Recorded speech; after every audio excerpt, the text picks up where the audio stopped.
Go. What's going on, brothers? What is going on? It is your dude, Mr. International Passport, here again for yet another future classic live stream. If you can hear me loud and clear, press A1 in the live stream chat, please. Mayday, Mayday, check 1 2, check 1 2. Who's here with us? Who is here with us? Let me know if you can hear me. How's my audio? How is my audio? Y'all good? Who's here, bruv? Let me know. Let me know.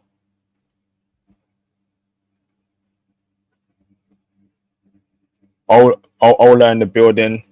Delwyn in the building. Awesome. Who else is here? Type 1 in the live stream chat if you can hear me loud and clear. Aaron in the building. Okay. Everyone's coming in. This is great. This is great. And Devin. Okay, so we're good. We're good. So let's get straight into it. Okay. So special announcements first, right? As you know, okay. I recently recorded some recent Russian intel 2025 in regards to women checking for brothers, life there in Russia. And let me tell you, it's crazy. Okay, this is up-to-date intel about Russia, about white chicks in Russia, all that stuff, mixed race chicks, black women, all in Russia. Okay, I'll be dropping out on the Patreon, right, in the coming days. So make sure you are subscribed to the Patreon for intel on traveling, IT, stocks, crypto, the whole 9 yards. Okay. Aside from that, as you know, Theo will be teaching AWS, okay, in the near future. All right. So make sure you book your conference ticket to Theo's course in Miami. Okay, and I'll be posting that in the comments later on. I'll be teaching Python again at Q4, okay, 2025. So make sure you register your interest in the link that I'll be dropping as well later on in the comments. Okay, so big things coming up for you, brothers, as we've been doing in the past couple of years. All right. So now let's get straight into things. Okay. So the theme and topic of this live stream is what you see on the screen right now. Okay. From nothing to IT bro and passport bro's life, a man's journey to freedom, dating, the whole 9 yards. Okay, I've got a very special brother here. He's going to break down his journey, right, from nothing to where he is right now, for inspiration, for freedom, the whole 9 yards. Okay, so Mr. MB, how are you doing, bro? You good? You are on mute. Hi, IP. Yeah, all good in the hood. Thank you for having me, man. It's a pleasure to be on your platform and to share my experience. And it's super excited to finally come on. I've been a long time listener, first time caller, as they say. And a lot of like your message and kind of what you kind of been promoting, I've kind of been living it, and I kind of wanted to share my experience over the past 10 years.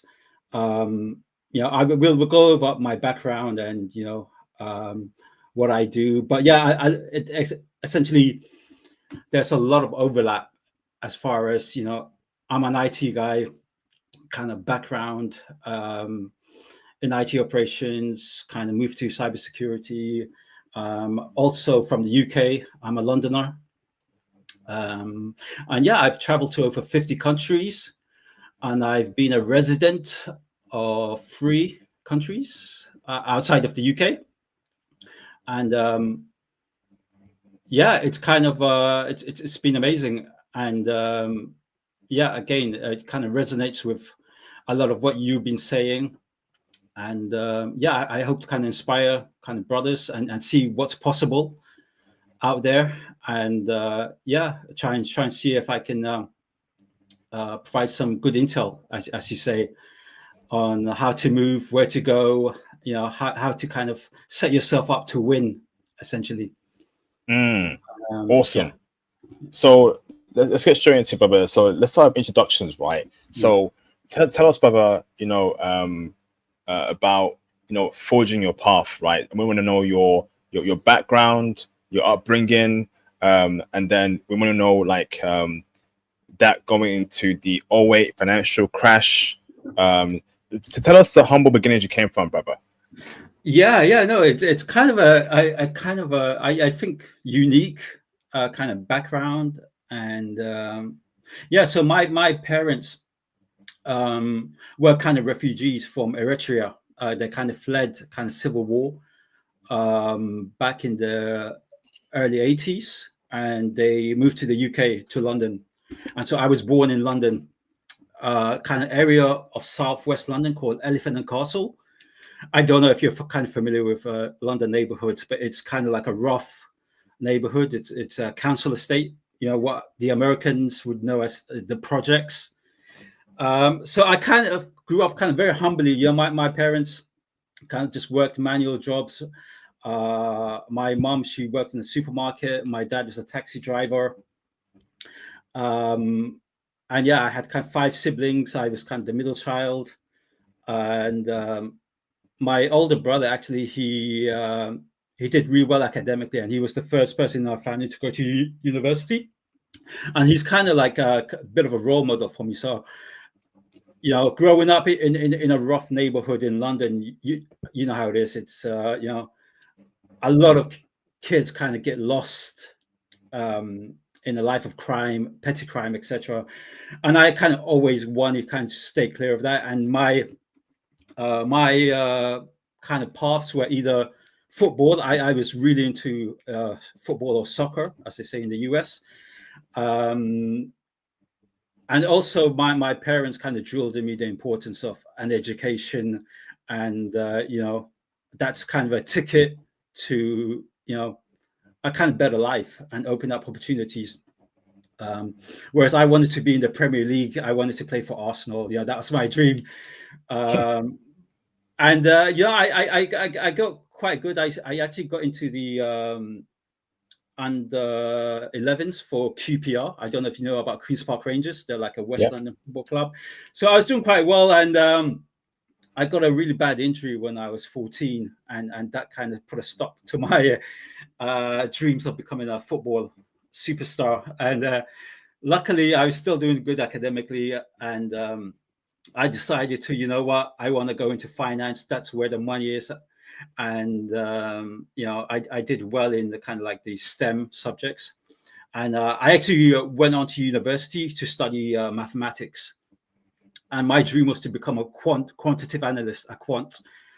Those maths guys in Wall Street, but in the UK we call it the City of London. So yeah, it was my dream to make big money working in the City of London.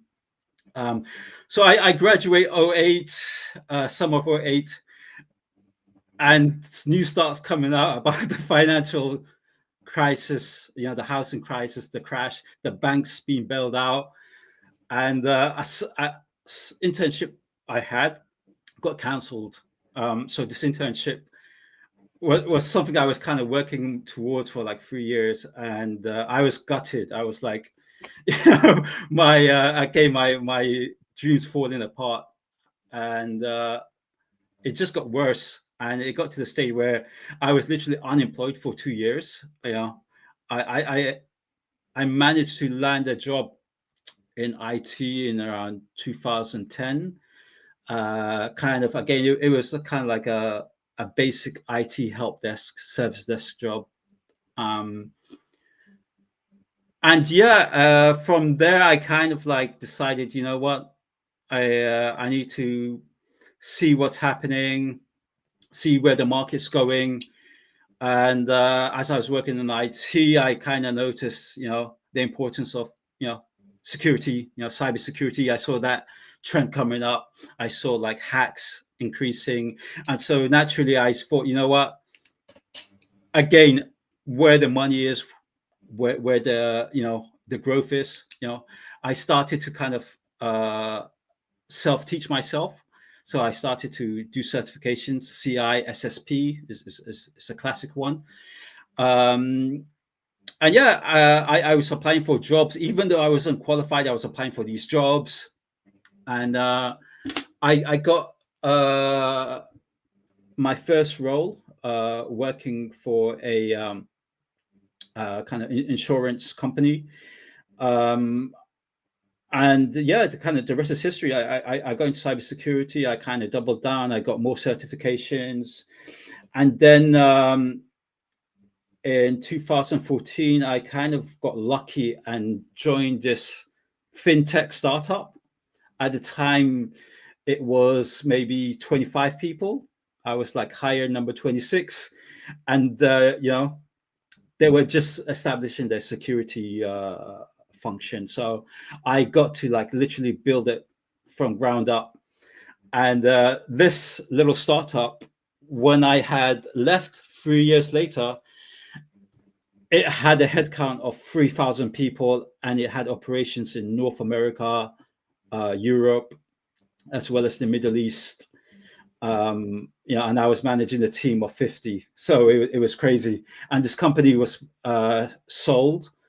It got acquired by an American bank for like 400 million pounds. Damn. Which is like $500 million. So it was crazy kind of seeing. Did they pay you? Especially when they so, and did you get paid good decent when they sold the company? Absolutely, yeah. It was amazing. We got some amazing bonuses when the company got acquired, when it got sold, and it was pretty like surreal, to be honest. Like how kind of went from a small little startup to like being half a unicorn. You know how a unicorn's a $1 billion company. This was like $500 million. So I got a nice chunk of cash, and I kind of used that straight away to kind of see like, okay, I need to invest. I need to like make my money work for me. And that's when I first got into the property market, the property ladder, as we call it in the UK. And so I got a really nice property in the Docklands, part of East London, which is kind of up and coming area. And so when I got it,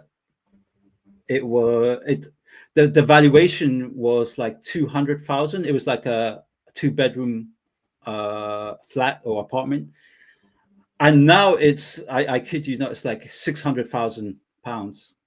So it's been a great investment. I was there for 3 years, and then I decided to, you know what, I kind of want to work in more industries, and so I pivoted and started working in consultancy. So I joined a consultancy company called Accenture. I don't know if you heard of them. They're like a technology consultancy. And I was working in kind of the technical side of cybersecurity. So, application security, DevSecOps, cloud security architecture was kind of my bread and butter. And that was amazing because it kind of first exposure to working internationally. So I was working with teams in Switzerland, Australia, the United States. And I was regularly traveling, and that kind of started to like open my eyes up to like, oh wow, because I as a kid, kind of growing up in Southeast London, my my horizons weren't very broad. They were kind of limited to my kind of neighborhood and the city of London. And I got to experience the dating life in different countries, and it opened my eye how women are different in different countries, and how actually the treatment I was getting was kind of surprisingly like much better than I had in the UK, in terms of women who were like feminine, attentive, caring, and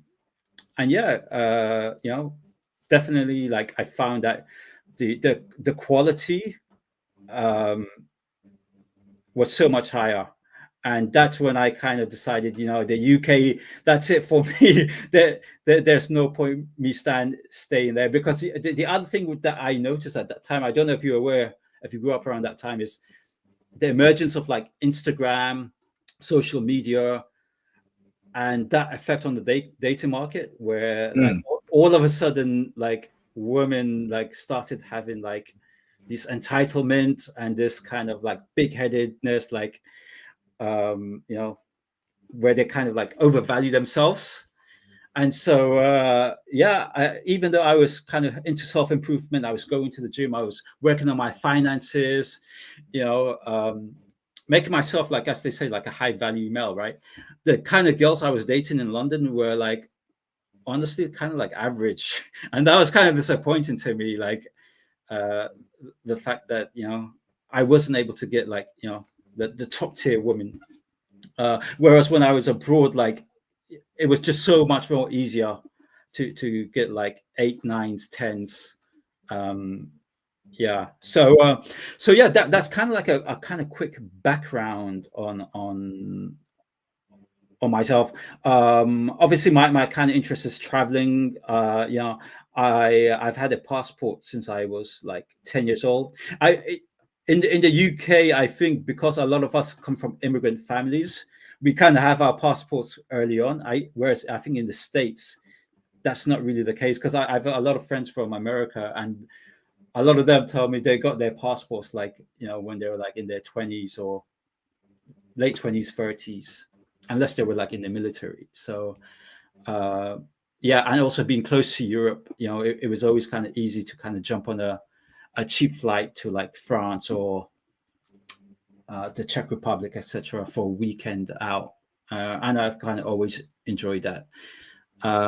So yeah, my passions are like financial freedom, geographic freedom, you know, not being tied down to a single place, and having also the kind of the living somewhere where I give, you know, better value for money in terms of the lifestyle.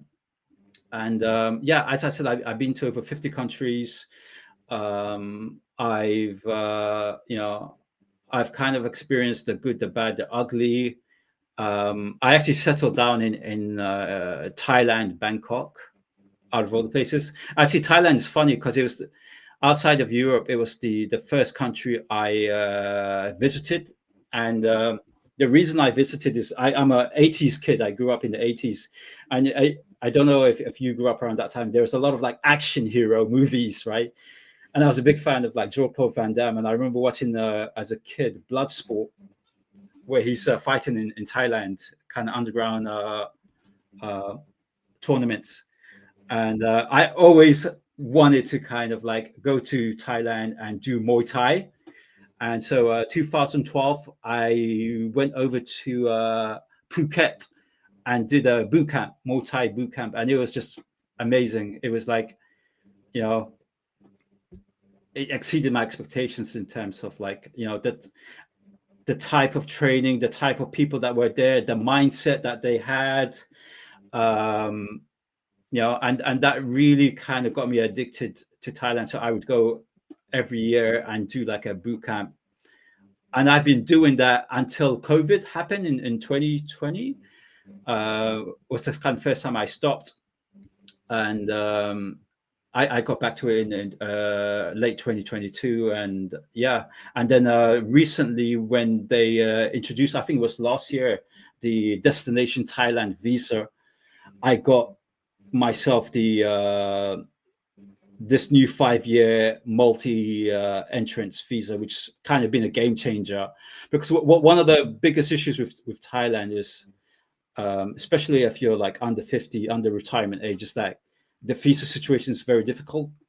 The only other option was to either do a course, like a language course, or do a Muay Thai course.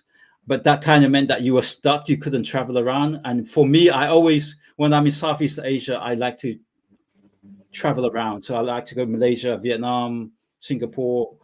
Yeah. And the Destination Thailand visa kind of allows for you to kind of move in and out of Thailand whenever you want, however you want, and also work from there. Yeah, because before, like, I would work remotely from there, but it was always like I would go through the airport, and sometimes I would have to take my monitor and myself, and they always ask me like, why are you bringing a monitor with you? Are you working here? And I'm always like, hey, you know, actually no, I'm not working here, I'm bringing this to a friend. So, but now it's like no question asked. I go straight through, and yeah, I can work remotely comfortably from anywhere in Thailand. And yeah, that's been a real game changer. And yeah, happy to kind of share more of those experiences with you. Do you have any questions so far? I do, bro. I think so. Amazing backstory so far. The fact that so your degree was in mathematics, right? Yeah. And then you got your first job in IT, right? With an IT degree, Yeah. right? And but can I ask how you got that? Were you just applying for anything, and then someone called you back? We have a job here. Was that for an agency, and you have to for an IT job, or did you specifically want to change to IT from maths to IT? That's a really good question. Obviously, like you're from the UK, right? In the UK, when you do a degree, they do kind of certain modules that are transferable skills. And in mathematics, one of them was like coding. So we would do stuff like Java, and a number of other languages. And so I was doing those courses, and I managed to land a role at the university, working at the computer lab they had over there. And from there, I managed to get a help desk job over the summer, just a kind of summer job. And then I managed to, again, I was applying for kind of contract roles, and I managed to land an agency where they placed me at a bank. It was actually the Royal Bank of Canada in the City of London. And so that was my kind of first kind of proper commercial IT job. And that's how I got there. Obviously, I was kind of disappointed because I did a mathematics degree. I was thinking I was going to use that. Again, I wanted to go into finance. But finance was, it was cooked at that time, especially the part of finance that I wanted to get into, and quantitative analyst, like because the subprime mortgages and stuff, the guys who were behind that were quants, kind of making all these dodgy financial products. And so banks were kind of like very risk averse and weren't really recruiting for those type of roles. So yeah, I think one of my skills, and one of the skills that you really have to be adaptive, and really be able to change with the markets and with the environment. And I was able to kind of do that a number of times in my career. And most recently, I actually, been more involved in artificial intelligence past 2 years. More than cybersecurity. So that and I've been kind of working on more AI kind of projects in the last years, just because again I'm noticing the shift, which a lot of people are catching on to now, and I think this is going to be the biggest change since the Industrial Revolution. Like people don't understand it's going to transform so much across the board. And I'm happy to kind of speak on that later, and share kind of my insights as well. Yeah. So yeah. So brother, I want to ask. Go ahead. So, brother, I want to ask you, right? So, amazing background, amazing story. Now, you said that. So you said you bought a property somewhere in London, right? Did you use the check that you got from the bonus where they bought the company to buy that property, brother? Absolutely, yes. I got my deposit. It was a nice bonus, but it wasn't big enough to buy the property outright. But I put a nice down payment on that property, which I paid off now. It's completely mine. I paid off the mortgage. So at that time, the check I got was like 60K, which was like maybe 80,000 USD at the time, roughly. And yeah, So, go ahead.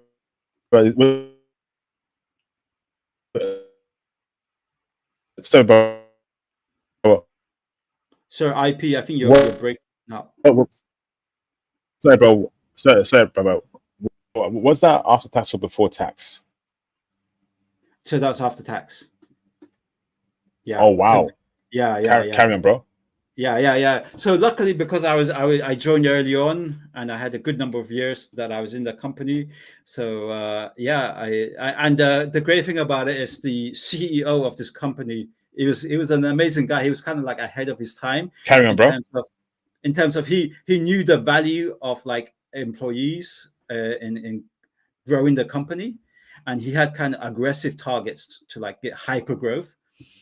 So he was like, I'm going to reward you guys if you guys can get us to the stage where we either IPO, IPO in the stock market, or we get acquired for good sum of money. He would reward us.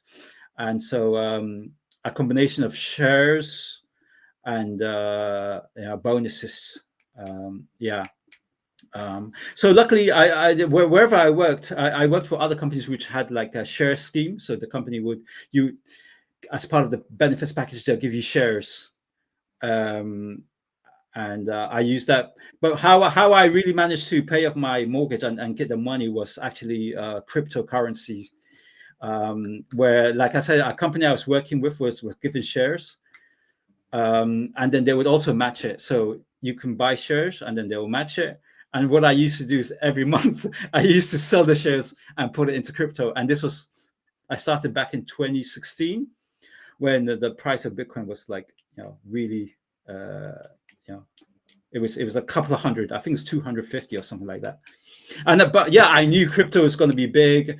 I was lucky enough, just because I was in cybersecurity, I was involved in cryptocurrency in a very interesting way. So I was in cybersecurity, and around 2013, we noticed that a lot of like hackers were using cryptocurrency for ransomware. So they would infect computers with ransomware, and instead of asking for money, they would say, "Hey, buy this cryptocurrency and send it to me," as a way that's kind of like untraceable. At that time, it wasn't traceable, and so that was that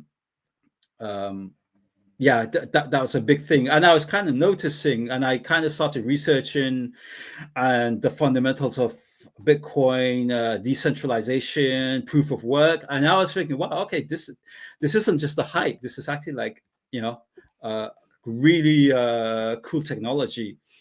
And I started buying Bitcoin from 2014, but seriously, it was like 2016. And then another thing happened that I was involved in 2016. Ethereum had a massive hack. It was called the DAO hack. I think something like $150 million worth of Ethereum was stolen from this decentralized organization, the DAO. And one of my friends, who's a former colleague, he was working with the DAO at the time, and he called me and said, "Hey, MB, we have a massive hack. We need to find out who's doing it. Do some digital forensics. Try and see where it's coming from, and we'll give you some Ethereum as a reward if you can help us do this." And I managed to help them out. We kind of managed to like narrow down who was doing it, and from that I actually got to meet Vitalik, the Ethereum guy, and the other Ethereum guys. And I got into Ethereum when it was like, again, like £5 or something like that.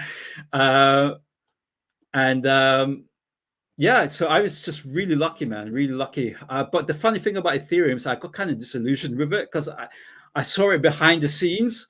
And unlike Bitcoin, Ethereum was kind of not fully decentralized.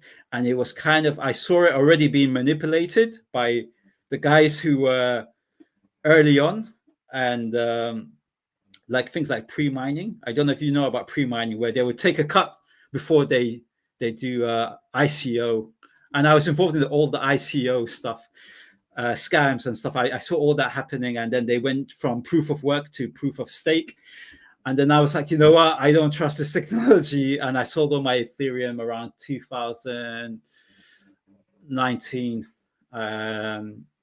And the fun thing is, I actually bought it back when COVID happened, when that crash happened. So yeah, I'm a big crypto guy. I kind of feel like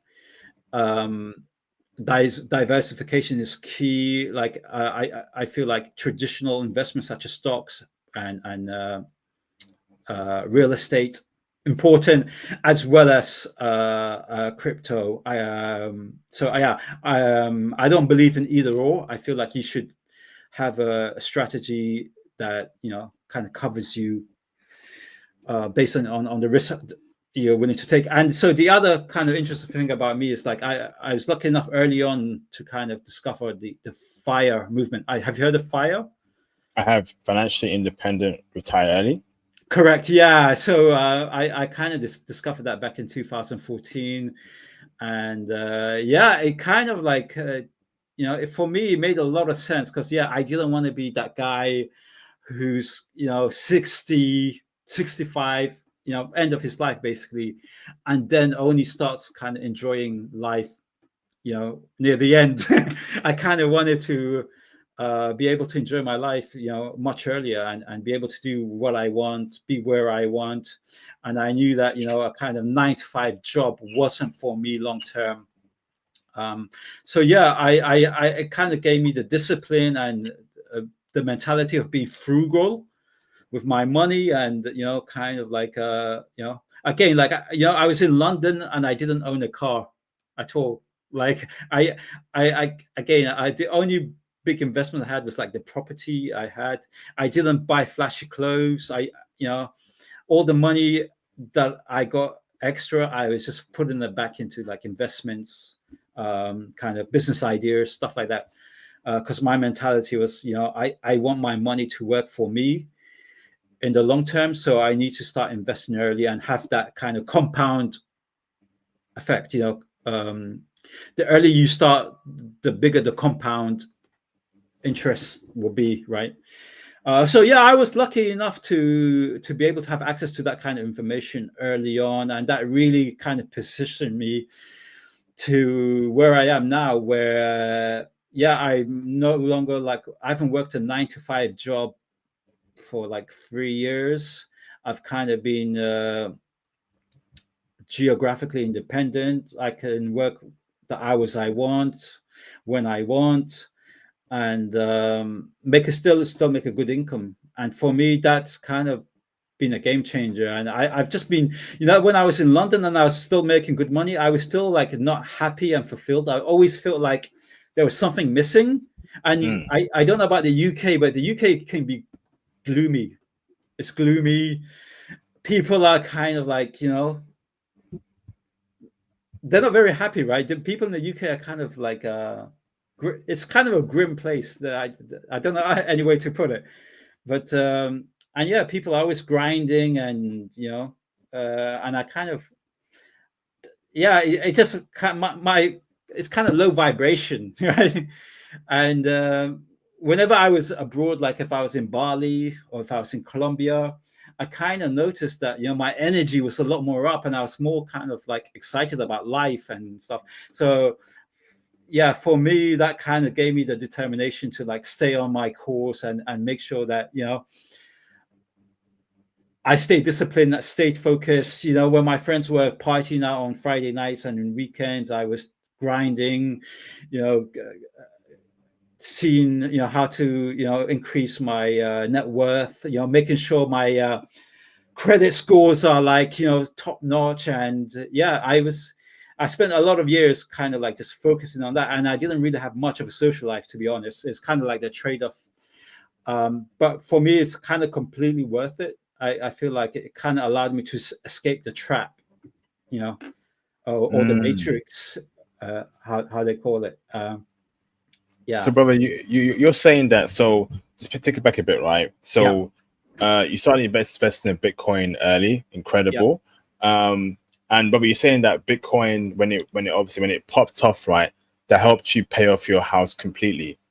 Absolutely. Yeah. And the funny thing is, it's kind of risky, right? Because like on the one hand, I saw it as a store of value, right? I kind of think like I shouldn't maybe touch it. I should just leave it and just allow it to grow. But then you know how it's like these cycles, right? Up and down. And I was thinking like, you know what? I don't want to be in a situation where, because it was going up really nicely. And I was like, I don't. If I can transfer this, because the London property market is a great great market. It's a great investment, right?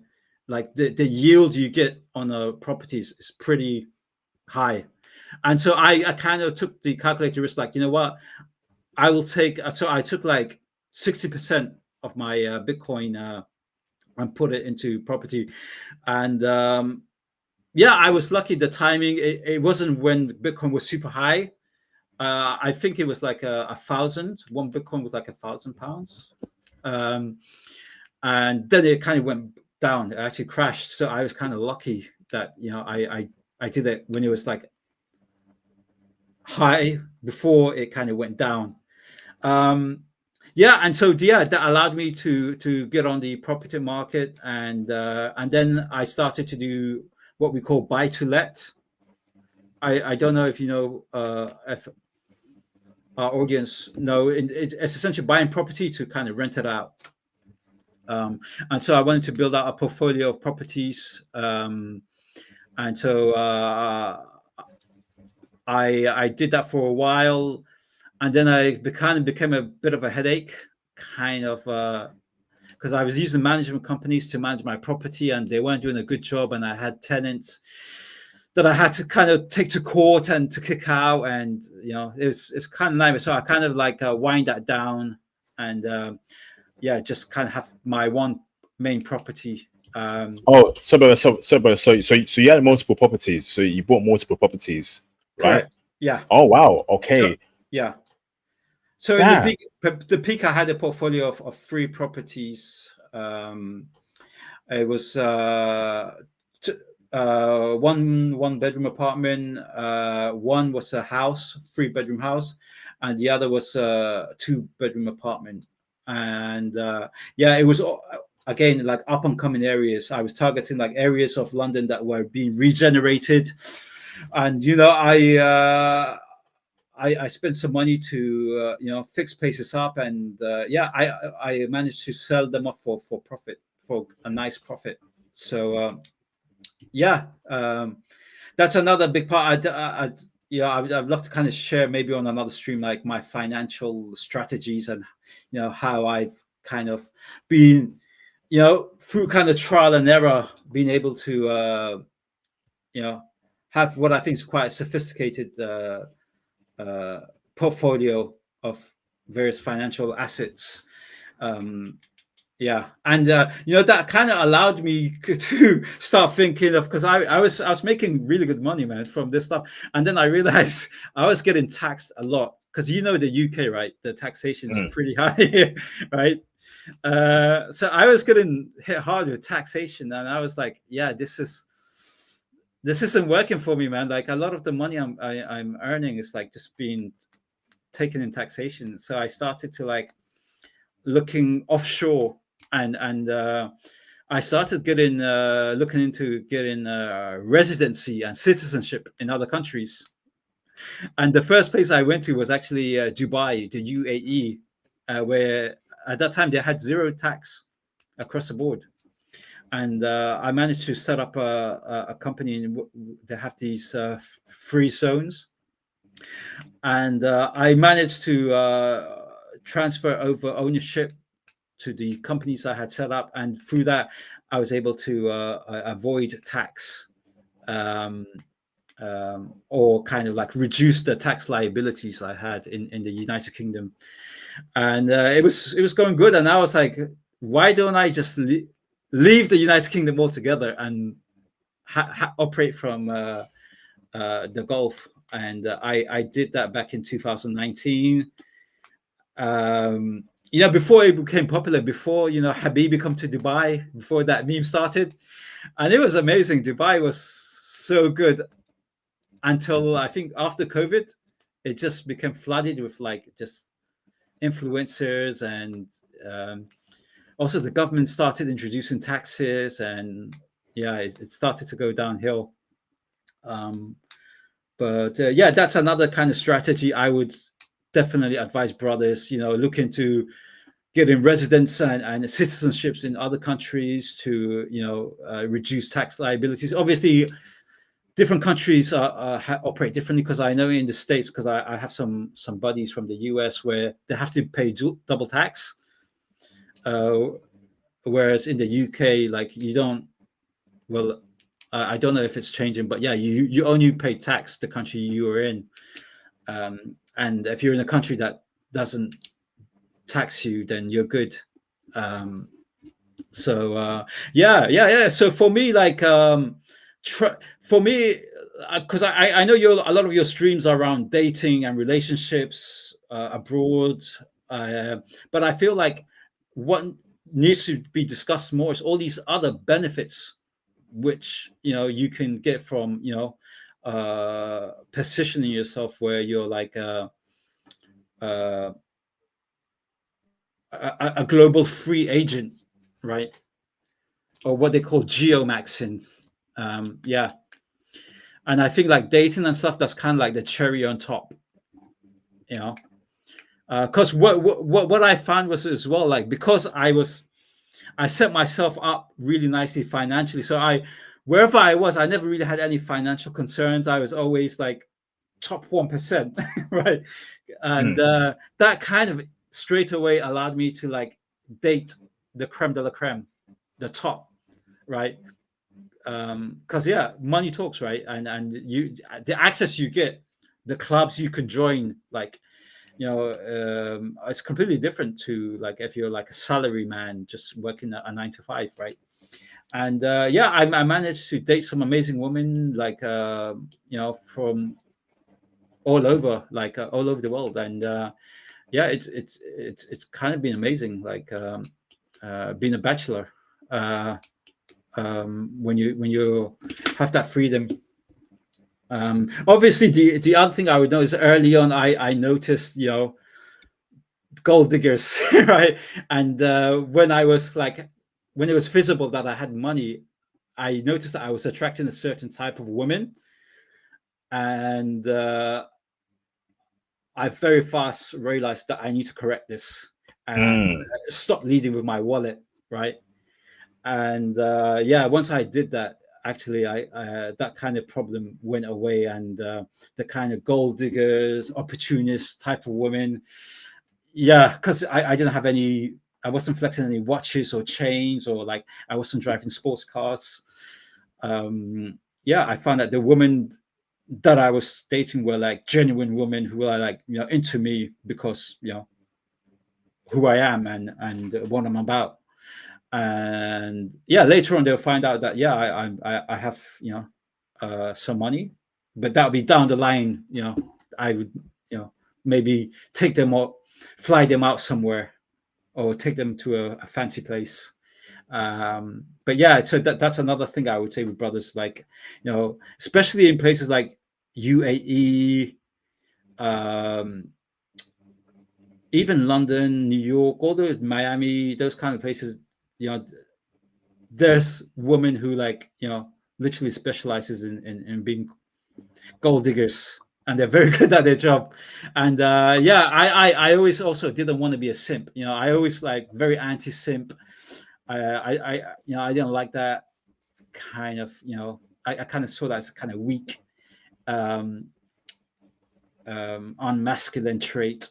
So yeah, and it did me well, man. It did me well. Like as I said, I've traveled to Russia. I've been to Colombia, Brazil, obviously Thailand, where now I have a fiance, and kind of getting ready to get married, settled there. And yeah, so I was watching some of your live streams where people were talking about their different experiences in these countries, and it's kind of like really interested in kind of comparing it to my experience. For example, I've been to places that rarely people go to, but some people have mentioned, like Kazakhstan. And I spent quite a bit of time in Kazakhstan because I was dating a Kazakh girl that I actually met while I was living out in Dubai. And she was from a very wealthy family in Kazakhstan. Her family were like, they owned like some big mines. And so she was from money, right? And she kind of flew me out there, and I was like traveling all around Kazakhstan, and I kind of got to know the culture, the mentality of the women and the people there, and what they're really about. And it was kind of just interesting seeing that compared to brothers who were there for like a month, and their kind of perspective on things. Sorry, Wow. I'm kind of rambling on. Like, No, it's amazing. Yeah, Very amazing stream so far. So, question here, right? And we will get to the woman part, breaking it down. I've got some few notes here in regards to what you said previously. But so I want to know, right? So you mentioned how there was a Ethereum hack, right? You were involved in some cybersecurity stuff, right? Yeah. And you met the Ethereum founder, which is pretty awesome. Yeah. So is he still a connection you still speak to? Did he give you? Were you offered money by Ethereum or what that stuff? How did you come to meet the founder, brother? And was there a connection there in terms of like business purposes?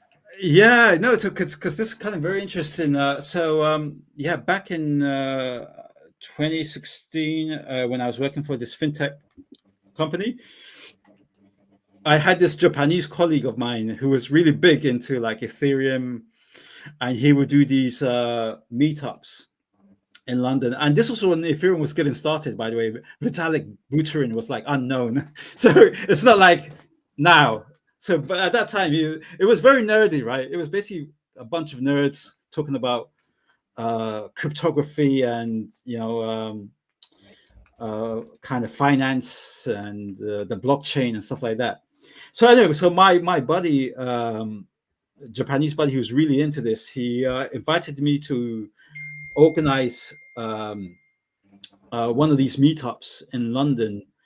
And funny enough, Vitalik Buterin and some of his other co-founders, I've got their name, attended this meetup because they were in London for some investment. They were trying to raise some investment rounds, so they were in London. So anyway, so my buddy he actually knew Vitalik really well because he was working on some of the open source projects for Ethereum early on, the Ethereum Foundation. I got to meet them. I was involved in some hackathons.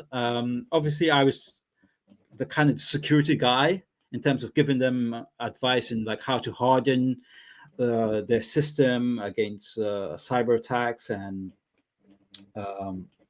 things of that nature. And I found even early on, I found Vitalik, to be honest, kind of weird. Kind of he's on the spectrum, right? He's kind of autistic.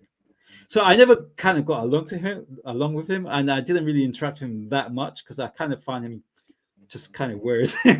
But then I saw some shady stuff that they were doing in on the back end, and I kind of put me off the Ethereum guys, to be honest, and I kind of stopped associating with them, which I kind of regret. I feel like I should have because it turns out everyone is doing that. So it was kind of like just a normal industry practice, as you're aware, like that's been exposed. So many of crypto is like, dodgy things going on. Companies that people think that are legit ended up collapsing because doing that. So they gave me some Ethereum, and I to be honest, I wasn't so much impressed with it because I was a Bitcoin guy. I feel like the Bitcoin protocol was a lot more robust, lot more,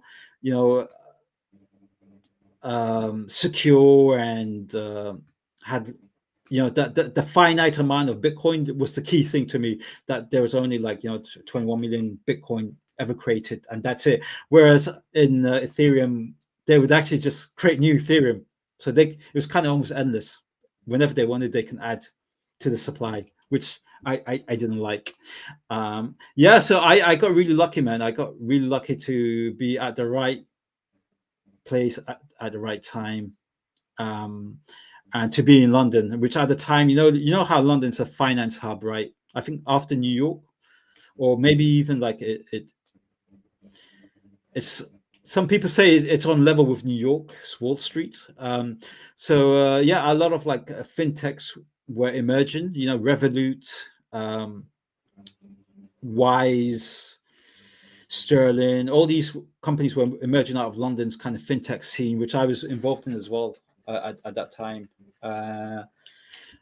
So yeah, I don't have real connections with those guys anymore. I kind of lost contact, and to be honest, since they kind of blew up, I feel like those guys are, their ego's gone through the roof, and yeah, they're kind of not as accessible as they were back then. Why did you find the Ethereum founder weird? In what way? Yeah, because it just social wise, he was just like, it was hard to have a conversation with him, like, like just outside of like Ethereum and blockchain. It was very hard to like just have a normal conversation with him, like around, hey, what are you planning on doing this weekend? Like, what are your hobbies?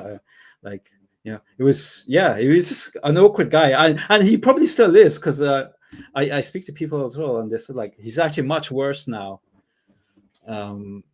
because of the fame and stuff. So yeah.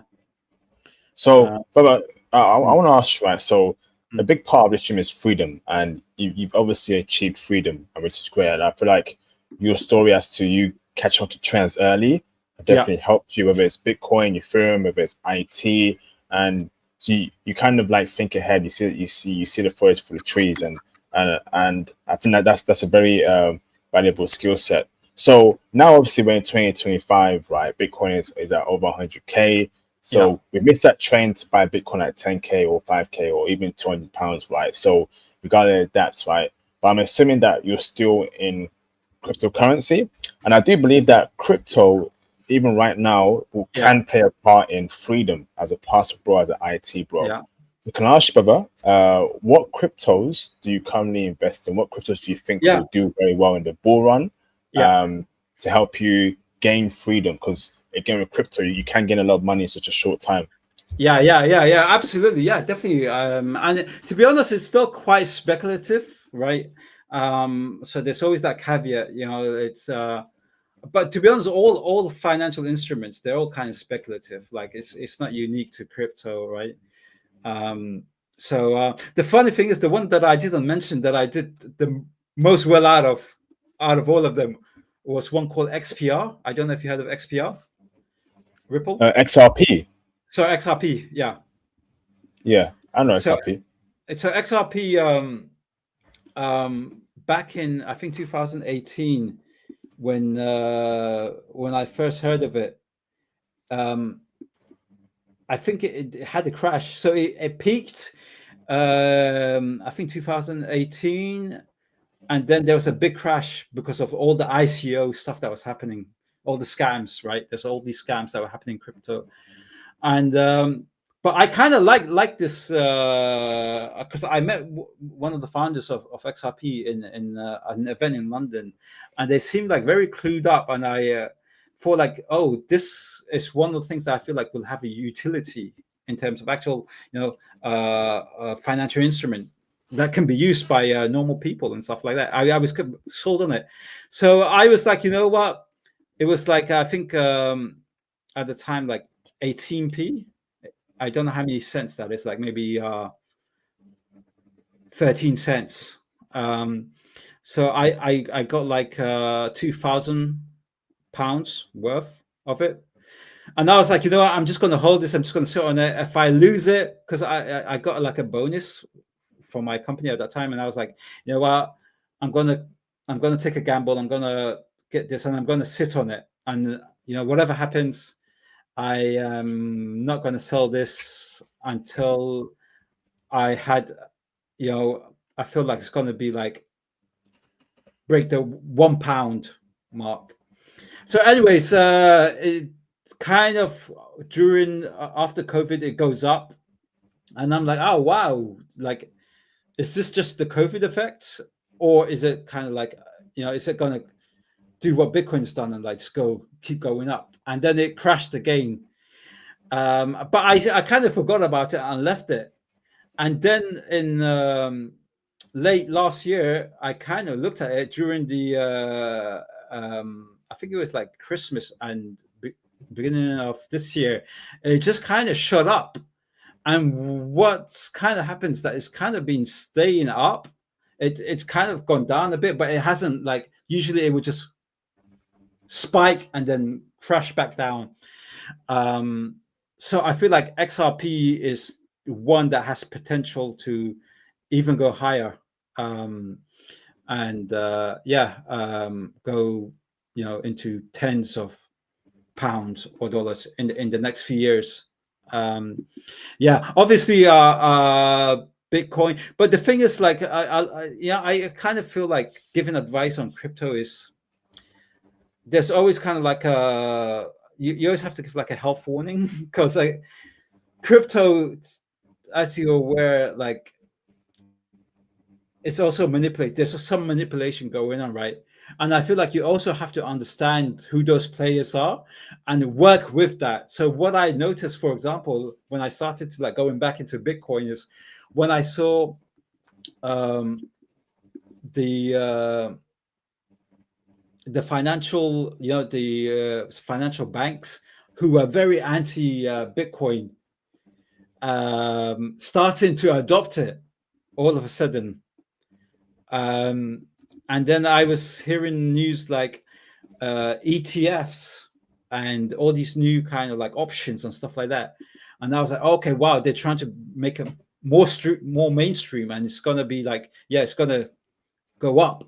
So I feel like Bitcoin is gonna keep going up next few years, and I'm thinking like when it's like $250,000 USD, that's a good time to cash out. But the thing is, like with crypto, anything can just happen out of the blue that can crash it. So it's you have to kind of just hedge your bets and make sure you kind of have a portfolio of coins that minimizes your risk in terms of exposure to collapses.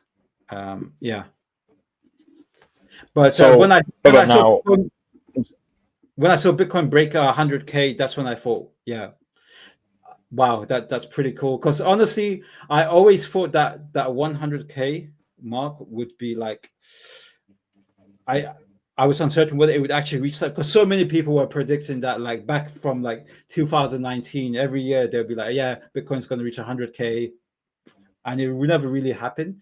And now it's kind of like comfortably kind of sitting there. So that's kind of interesting. And I feel like absolutely like there's more growth. I would say in terms of crypto, I would say like have a kind of balanced number of coins. Obviously, have the good, well-established ones, but also make informed bets on some of the more risky ones as well, and kind of really understand also, like, who the players are, who's kind of manipulating. Because once you understand like who holds control of these coins, and how are they, like, how are they operating, you can start kind of almost like working with that to your advantage, to see like, oh, this person holds this much position, it's in their interest to like keep this pumping until a certain time. And so Yeah, I was part of a lot of like Telegram groups and yeah, Discord groups that had these inside information. But yeah, to be honest, like after like 2022, I kind of was more into AI, kind of been my kind of focus and interest. Bitcoin and other cryptos were kind of like investments that I kind of left and in my wallet.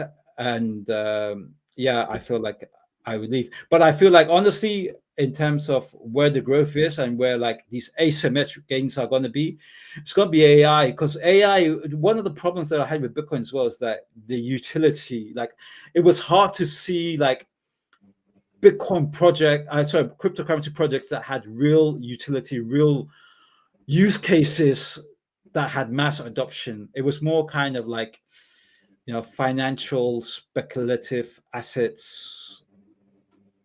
Yeah. Yeah. So for me, that, yeah. But and that kind of put me off putting more into crypto, to be honest, which I kind of regret because I feel like I could have made way more if I had just been less skeptical. Yeah. So what are you buying now, cryptocurrency wise, or have you left that? To be honest, I haven't. I've just been holding my position. I haven't been buying as such. To be honest, I feel like there's going to be a correction soon as well. I feel like it's due for a correction in the next year or so. And honestly, I would not be surprised by the end of the year if Bitcoin falls back to like 60K. So honestly, I feel like now is not the time to buy. I would say hold and watch. And then, yeah, by the end of the year, honestly, I feel like there's going to be some sort of a correction. And yeah, once you see that going down, yeah, start incrementally buying back. Yeah. So now, what about so crypto's been part of your helping you gain financial freedom. What about stocks, ETFs, index funds? Do you buy stocks, brother? If so, what stocks do you buy? So yeah, again, I was kind of lucky to get into Nvidia. Like again, because I saw AI, I saw that trend. I saw how Nvidia was positioning themselves as the premier chip maker, and I knew, it's AI is all going to be around these GPUs, right? So I got into Nvidia actually back in 2018. And I've kind of been increasing my position ever since, even through the crash of the COVID. Yeah, and the other chip maker, AMD, I feel like they're going to start. They're already starting to make it, because one of the things is there's a Nvidia is already sold out all their GPUs for the next 10 years. There's like a back order, right? Because there's so many data centers that are being planned and being built out for purely AI. Like just in the US, I think the US has got like a massive project where they're building like, I think, hundreds of data centers, and they're building out new nuclear power stations and stuff to power this stuff, right? So that's only going to increase. But yeah, in terms of single stocks, yeah, Nvidia. I was in Tesla. I kind of got out of Tesla because I was kind of seeing Elon Musk being erratic and stuff, and I was just like, thinking like, yeah, this guy is like, he's a loose cannon. So I think 2023, I sold my last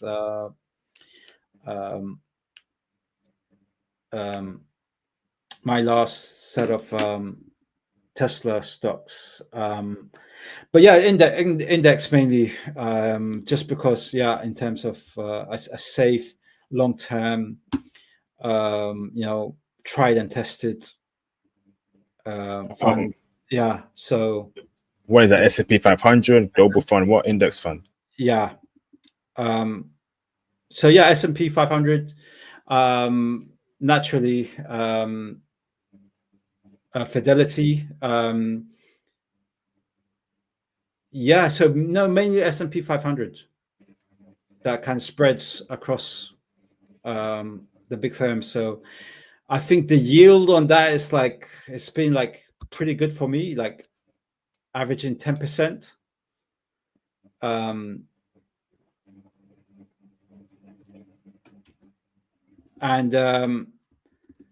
the other thing, the other kind of interesting stock that I got into as well, like, and this is probably like the best investment I've ever made. And because again, I was following this company for a while. I don't know, have you heard of Palantir? Yeah. So yeah, Palantir, because I know they were doing stuff with AI and like, you know, machine learning, big data essentially for governments and stuff. And I was, as a consultant, I was working on a project, like it was a cybersecurity project with Palantir for the US government. And I noticed that they were starting to get more and more contracts, like big contracts with the US government. And then I started seeing them in the UK, big contracts in the UK. And again, it was just kind of luck, the timing. So when COVID happened, right, all the stocks were going down, and that's when I, you know, started like really going back into stock market heavy. And I saw Palantir drop all the way to, I think it was $6 a share. And this was like late 2020, like I think December 2020 roughly. And yeah, I put like 10K worth of stock when it was $6. And now this is like one of the biggest companies in tech. Like now, when I last checked it, it was almost 134 US dollars, right? So that's crazy, right? Like $6 to like 134 USD over the last 4 years. And you bought at $6? Yeah, $6. Wow, brother, you're making these moves. So yeah, it's just kind of luck, bro. Because like I was just like, I'd say it's luck, but I've also been watching these companies closely. I've always kind of, yeah. Sorry, brother. So at $6, right? Did you put like 10K in? 10K, yeah, 10K. Oh shoot, yeah, brother, yeah. brother, you put 10K in, right? Yeah. And then are you still holding it, brother? No, that's the thing. I actually in last year, around, I think it was September last year, I sold some of it because I was basically yeah, wanted some liquidity and some cash for like projects that I was kind of working on, some business stuff. So I liquidated some of those stocks. I still hold like a good chunk though. Like I think like I liquidated like 35% of my position in Palantir, which I kind of regret now because like, yeah, it's gone up. Damn. Yeah. So brother, can I ask you right now, what about now for you, right? What stocks do you think like are the next ones that could be the next Palantir? You know, I know you keep saying AI, but is it an AI stock? Yeah. So the thing is, a lot of these AI companies, they're not IPO'd, right? They're not public stock. They're not on the public markets. But once they are, and I think like, for example, Anthropic, the guys behind Claude, they're going to be big, and I don't know whether they're going to be bought out though by Google or something before if they go float. But yeah, Anthropic, I feel like, you know, stocks already that are doing well, like that are heavy in AI, like Microsoft having its partnership with OpenAI, or Google with the Gemini. I feel like those stocks are going to rise even more, maybe even double over the next few years, just due to their the AI activity. But the thing is, there's been like hype, and I feel like too early AI has been hyped, and companies, for example, have been like adding, hey, our product is now AI. Like, it's like there was a time when companies were saying, oh yeah, we're a blockchain company now, we're doing this, and there was like this this spike in the stock price for a while, but then it just crashed down when people find out there was nothing behind it. It was just kind of like marketing gimmick. And I feel like that's kind of happening now. But I feel like in the next few years, like the Anthropics, companies like Perplexity, I feel like Google is going to go up even more, especially the stuff they're doing also with quantum computing. So the spaces I would see is the companies who are developing real tech in AI and also quantum computing. I feel like those are going to be like the $1 trillion companies of the future, man. But yeah, dude, like I would love to kind of discuss this more. I'm actually currently putting together like a schools community, like a free schools community, where I'm putting together all the information I had and my research methodologies and stuff on how I operate in terms of navigating these markets and these different asset classes. So yeah, I would definitely like to do a follow-up maybe where we can kind of do a bit more of a deep dive into my methodologies and how I predict like what stocks or assets are going to do well. I'll be happy to Awesome. Thank you, bro. But yeah, bro, I think this is an area that's not talked about enough, and I'm glad you bring this up and asking these questions, because I feel like to travel, brother, like to actually that's the key. Exactly, the foundation. This passport, bro, lifestyle, freedom, Yeah. bro. You need a strong foundation. You can't rush things. You need to have a plan. You need to have multiple assets in place, have a career, and you can do it. And brother, and you are a clear example of that. So I want to ask you, brother, right? So we touched upon crypto to help you freedom, stocks to help you freedom. Now, but let's talk about property, right? Because now you bought your property many years ago where it wasn't as crazy as it is right now in the UK. So as a young person trying to go on the property ladder, it's very hard, right? So now, brother, what is your, for 2025, right? What should be our property strategy? Because I'll give you an example here, because now some brothers, right, may want to buy a property in America or in the UK, but they don't see themselves living in the UK and America because obviously they want to be passport bros, right? Or, right, some brothers want to, buy a property, Airbnb out, rent it out, but then again, that's also problems. You're abroad, you need to get a property manager. Now, brother, so now, in your opinion, right, is it worth buying a property in the West in 2025? So I would say it depends, man. Depends where in the West. Like if you're in like Baltimore, like somewhere like that's economically deprived and stuff, absolutely not. An area, a city region that still has some good economic activity growth, and there's demand, strong rental demand. Absolutely, man. I'm not one of those person that says like, hey, no, don't invest in the West and just only invest in these developing countries. I feel like honestly, if your focus is high yield, I feel like the yield's higher in London, New York, Paris, Austin, Texas, whatever, than it is in Bangkok or Rio de Janeiro, Bogota, etc. But the difference is, right, and I feel like the stability in the West, even with like the economic turmoil and stuff, although it's changing now with like Trump, the madman.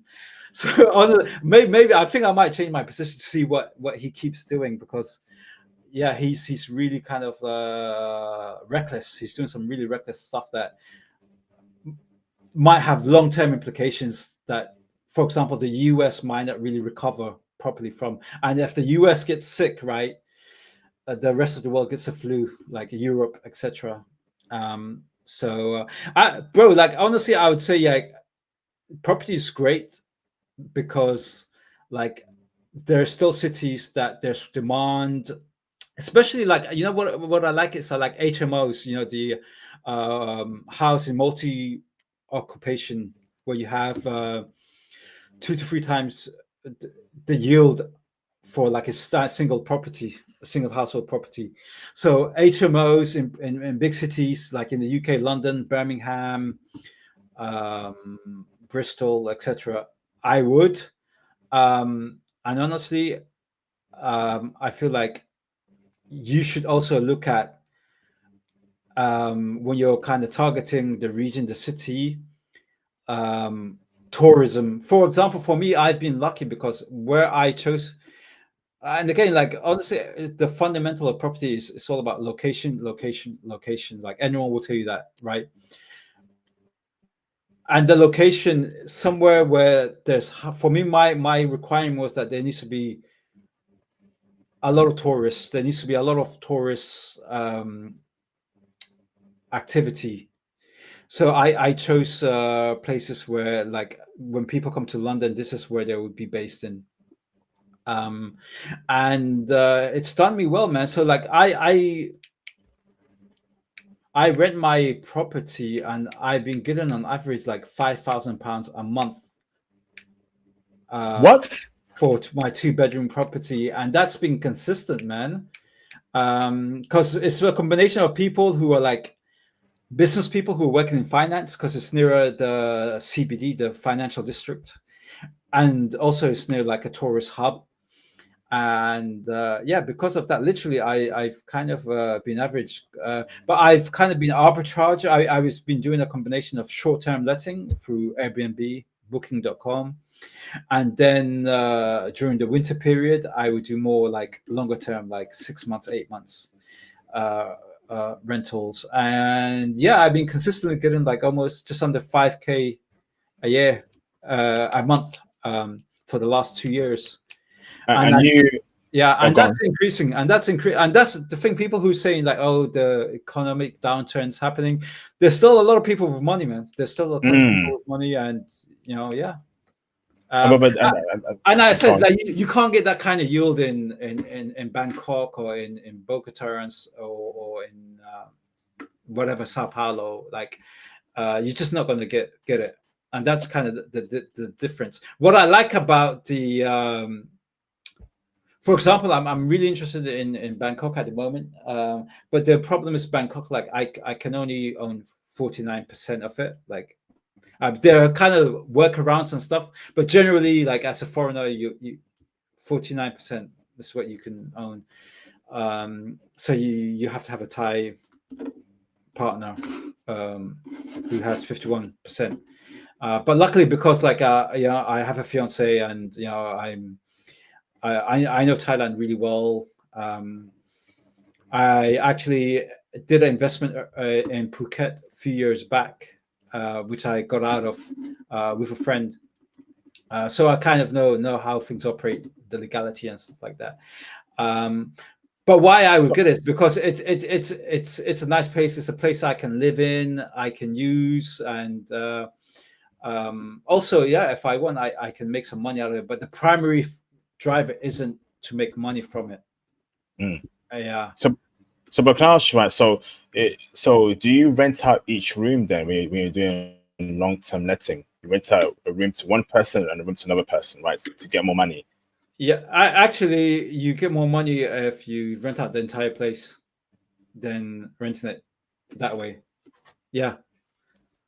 Funny enough, yeah, that's a kind of interesting thing which I found out as well, because originally I did exactly what you were saying. But when you do that, the kind of tenants you get are gonna be like people who are willing to share apartment and stuff, and kind of like cost conscious, right? So you're not gonna earn as much. Whereas, like, if you rent out the whole place, you will attract people who have deeper pockets, I found, and I have no issues with like renting out the entire place to one person, and I've made more money that way. Yeah. So, brother, you're telling me that Yeah. some people are paying like $4,000 a Correct. month. What? So one person's paying $4,000 a month for your 2-bedroom property. Correct. I could Lord. I just happy to show you my receipts, man. It's yeah, it's pretty cool. Like honestly, like I think that alone, like I think there was a time where a lot of my money was like illiquid, like it was in crypto or stocks and stuff. And I was actually in between jobs, so there was a time period where I didn't have the cash flow, and having my property kind of really helped me, man, like in that transition period, man. So yeah, I highly recommend it, man. Highly recommend brothers definitely get into property assets. And I feel like there's still like a lot of opportunities, a lot of growth. Yeah. So, brother, how do you find these people? Do you get like a property management company to find these people for you? Right, I'm guessing you're willing to pay That's that how I much, or do you... started. That's a really good question. Again, like great question, because this is like crucial. It's the most important thing for when I was starting off, because again, like I honestly didn't have a network. I didn't really know any real people. I knew stuff like spareroom.com or Gumtree, UK, those kind of sites to like find people. But again, those were like mainly students or people who were like just people starting off in their career that are looking for a place. So I actually went to a agency that specializes in luxury apartments. They target to get clients for luxury apartments, and they helped me rebrand my apartment into a luxury apartment, and they helped me remodel it and stuff to get it ready for this. And they took a cut. I think they took like 15%, but they got me people who were spending, like as I said, like $5,000 a month renting out. So I was doing that for like a year and a bit, and then I started to realize the value I was getting from them. Like they weren't really doing that much other than getting the clients. And as I started to learn how they operate and how they get the clients and their business model, I started to see actually I can cut out the middleman, and I can actually like directly find these people, and I can directly like get them rent the place directly to them. And that's what I started doing. And yeah, it's been great. Yeah. Wow. So, brother, Yeah. now when you're abroad, right? Obviously, you mostly live abroad. Yeah, I'm a You rent out resident your of. property in the UK when you're abroad. Yeah. So I've kind of been splitting my time 50% of the time in UAE and 50% of the time in Thailand, Bangkok. So Dubai and Bangkok. And the reason being, one of the requirements for residence visa in UAE, you have to spend 180 days a year there to be able to benefit from the tax situation and residency, etc. So while you're abroad, Yeah. is there a property management company in the UK that looks after your property for you? No, I actually got like the neighbors that I live with to do that. Oh, so you paid them, brother? Yeah. I give them like a cut, like yeah, and they take care of everything. Yeah, and they're kind of much better, man. Because what I realized with like for example, like I was getting a management company to look after my place, and they would do stupid things like a light bulb will break, and instead of just getting someone in to replace the light bulb, they will call me and say, hey, there's a light bulb broken, needs to be fixed, we need to call out a handyman, it's gonna cost £50. And I was like what the F? Like, why am I paying you 15% a month for you to call me and ask me to deal with this, and then you're also going to charge me like crazy amount to, which is like, it's not £50 to change a light bulb. I kid you not, to change it. Yeah. So I started to kind of realize, yeah, these companies, like, they're really good at getting you like high end, tenants and stuff, but in terms of the day-to-day management, not that great. And this was a couple of companies that I used, and they had the same pattern of behavior. So yeah, and then luckily my neighbors, I was kind of good with them, and they knew I was out of the country most of the time, and I told them, hey, you know what, I'll give you like £200 a month, and I kind of want you to like deal with any issues. You're the go-to person, and yeah, they're happy to do that. And yeah, it was much less than the 15% that the agency was taking. So They black? So Caribbean, yeah. Trinidad, from Trinidad, yeah. Awesome. So definitely people I trust, yeah. So I think that's a key thing. People that you trust, that you've known for a while, and that's why it's good to have good relationship with your neighbors, even if they're not black. Just good relationship, because yeah, they help me out a lot of times, especially sometimes where things went south. I had a bad tenant that's kind of like doing some damage to my property. They were able to let me know first, straight away, and I was able to like deal with that quickly. So brother, now have you ever dealt with like so basically, so in that light bulb issue, your neighbors would actually fix the light bulb for you, and they'll like charge you they'll charge you £6. Hey, we spent £6 buying a light bulb. Or exactly. Yeah, exactly. Yeah. So they would just the cost of it, and obviously I give them some extra because of helping me. But yeah, it would be kind of more honestly. They're more honest, more transparent. Yeah.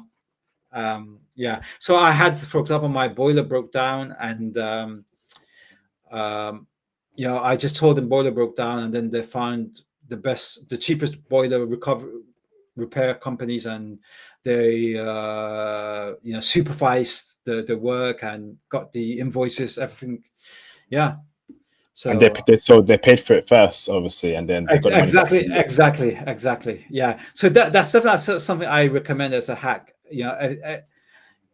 Obviously some people won't have neighbors to be able to do that and stuff like that, but if you can do that, if you don't really care about money so much and you just want everything taken care of, management companies,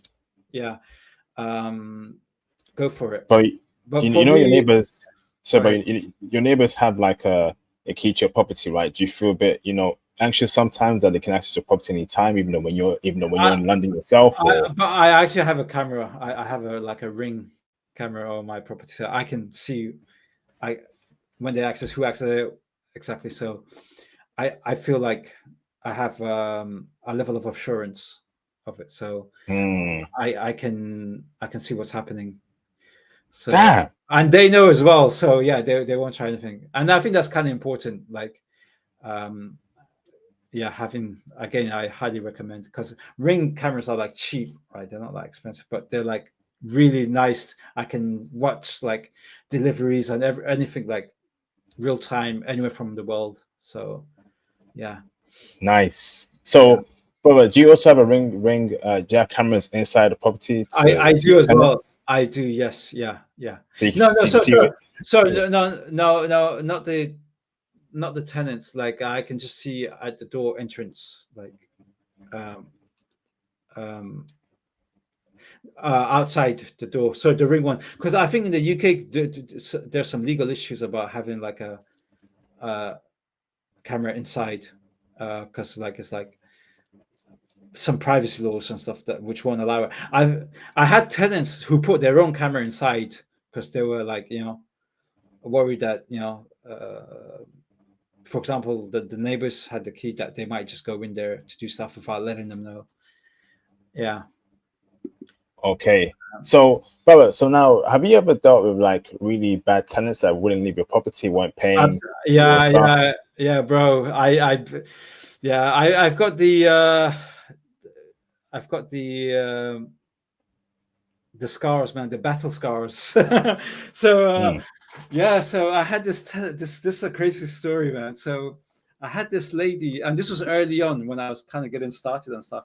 I had this lady, she was like Brazilian, French Brazilian, and she was a wealthy lady. She had like a marketing company. And she was paying me like £3,500 a month. And the thing is, she spent like half the time in Paris, half the time in London. So she wasn't always there. She was there like just half the time. And I thought that's great. Like she's paying me good money and she's hardly there. But one day she misses rent payment. And then I wait a week and then she doesn't get back to me. And then I message her and say, hey, what's going on? Like, you kind of missed the payment for the month. Can you let me know what's going on? I hear nothing. I WhatsApp her. I call her. She's not picking up. Just completely like goes, right? Another month goes past and I'm like, shit, what's going on here? And I'm like in Dubai at the time, right? I'm chilling in Dubai. So I would call my neighbor and like, hey, have you seen her? Like, what's going on? She's not responding to any of my messages and she hasn't paid rent. And then another month goes past and it's the same. And this time I fly back to London because I'm like fucking thinking like, what the hell's going on? Has she died inside the apartment or something, right? And my neighbors, they don't want to go in there because they're like, yeah, if like there's a dead body or stuff like that, like we don't feel comfortable going there. So I go back there.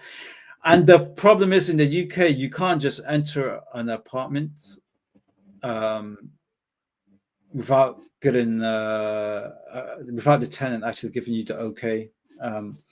So a third month gone by, and then finally she gets back to me when I'm in London, just when I arrived, like a few days after. And she said, oh, I'm sorry, I had an emergency.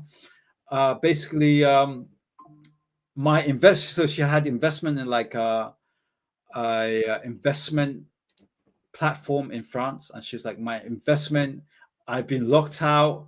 That's the money I've been using to pay my rent, and I don't have access to it. I'm having a legal fight with them to give me back, to unfreeze my accounts. I will pay you back this month. So I meet her and she's like, yeah, sorry, I had like a nervous breakdown, blah, blah, blah. I'm like thinking this is bullshit. I'm about to kick her out. And then she wires me like 9K, £9,000, which is like roughly 3 months short of like a little couple of grand short. I'm like, okay, you know what? She's paid me back, and as soon as she pays me, so I make her sign a contract that, you know, hey, if you do this again, like you have to go. I'm gonna evict you.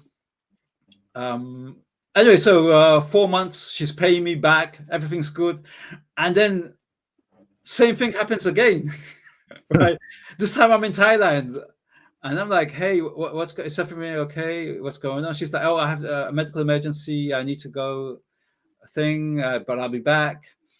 I'll pay you end of the month. And then she doesn't pay me. And then I'm like, okay, shit. Bro, language, brother. Voice swearing, brother. Apologies. I was pissed off, man. I was like, hey, like, there's no way she's playing this game again. Anyway, so basically, long story short, yeah, she just stopped paying me, and she was lying. She didn't go to hospital. She was squatting. So I had to come back to London. I had to do what's called a court order, which is evicting a tenant. And you know, the UK, which one of the downsides, honestly, about maybe I don't know if the US is like this, but the laws are in favor of the tenant than the landlord. And so it took me like 3 months to kick her out. I had to spend money on the courts, etc. And from then on, I kind of made sure my contracts that I signed and the vetting I did was like solid for tenants. So yeah, that was a hard lesson learned, man. It's probably like the most stressful situation I had being a landlord. Wow. So, Yeah, brother, yeah, now how do you do your vetting to ensure that that doesn't yeah, happen again? yeah. So Um, I use third-party companies. So they're third-party companies who do background checks, and I also get like a good 2 months deposit, and then in the UK we have some called a guarantor. So I make them sign a guarantor. So if they don't pay the rent, there's someone else that will be liable to pay that rent. hmm. So, and that's something I didn't do when I was first starting off. I didn't have that in place, and that's helped me a lot in avoiding these kind of situations. So yeah, um, Wow. yeah, yeah. So, brother, now, well, obviously, people living in your property, are you worried about hygiene at all? Honestly, have your neighbors had to like tell you, hey, these people are dirty? no, no, no. Again, that goes back to the vetting. I kind of made sure that I always had like professionals, people who are like uh, high value, like for a lack of a better word, people who are like clean, good people. Right? So yeah, I've never had that. All the tenants I've had took really good care of my place. Yeah, that's something I have to deal with. And again, because going back to the vetting, I was able to make sure that I weed out those kind of people. Yeah. Awesome, bro. So Mm, now, brother, now to expand on that, right mm. now, can we talk about going abroad now? So you said you spend your time in UAE and I think Thailand as well. Do you Correct. have property in both those countries that you've actually bought outright and own? Uh, so the answer is no. I was tempted. I was very close to getting a property in the UAE. Um, yeah. So I was gonna. So I was renting out there, and this was like late 2022, and there's this company called Damak Real Estate, which one the UAE is a fun place. There are literally two companies that have like I think 95% share of property development. One's called EMAAR, and the other one's called Damak. And I think they're both like the royal family and stuff. They control them.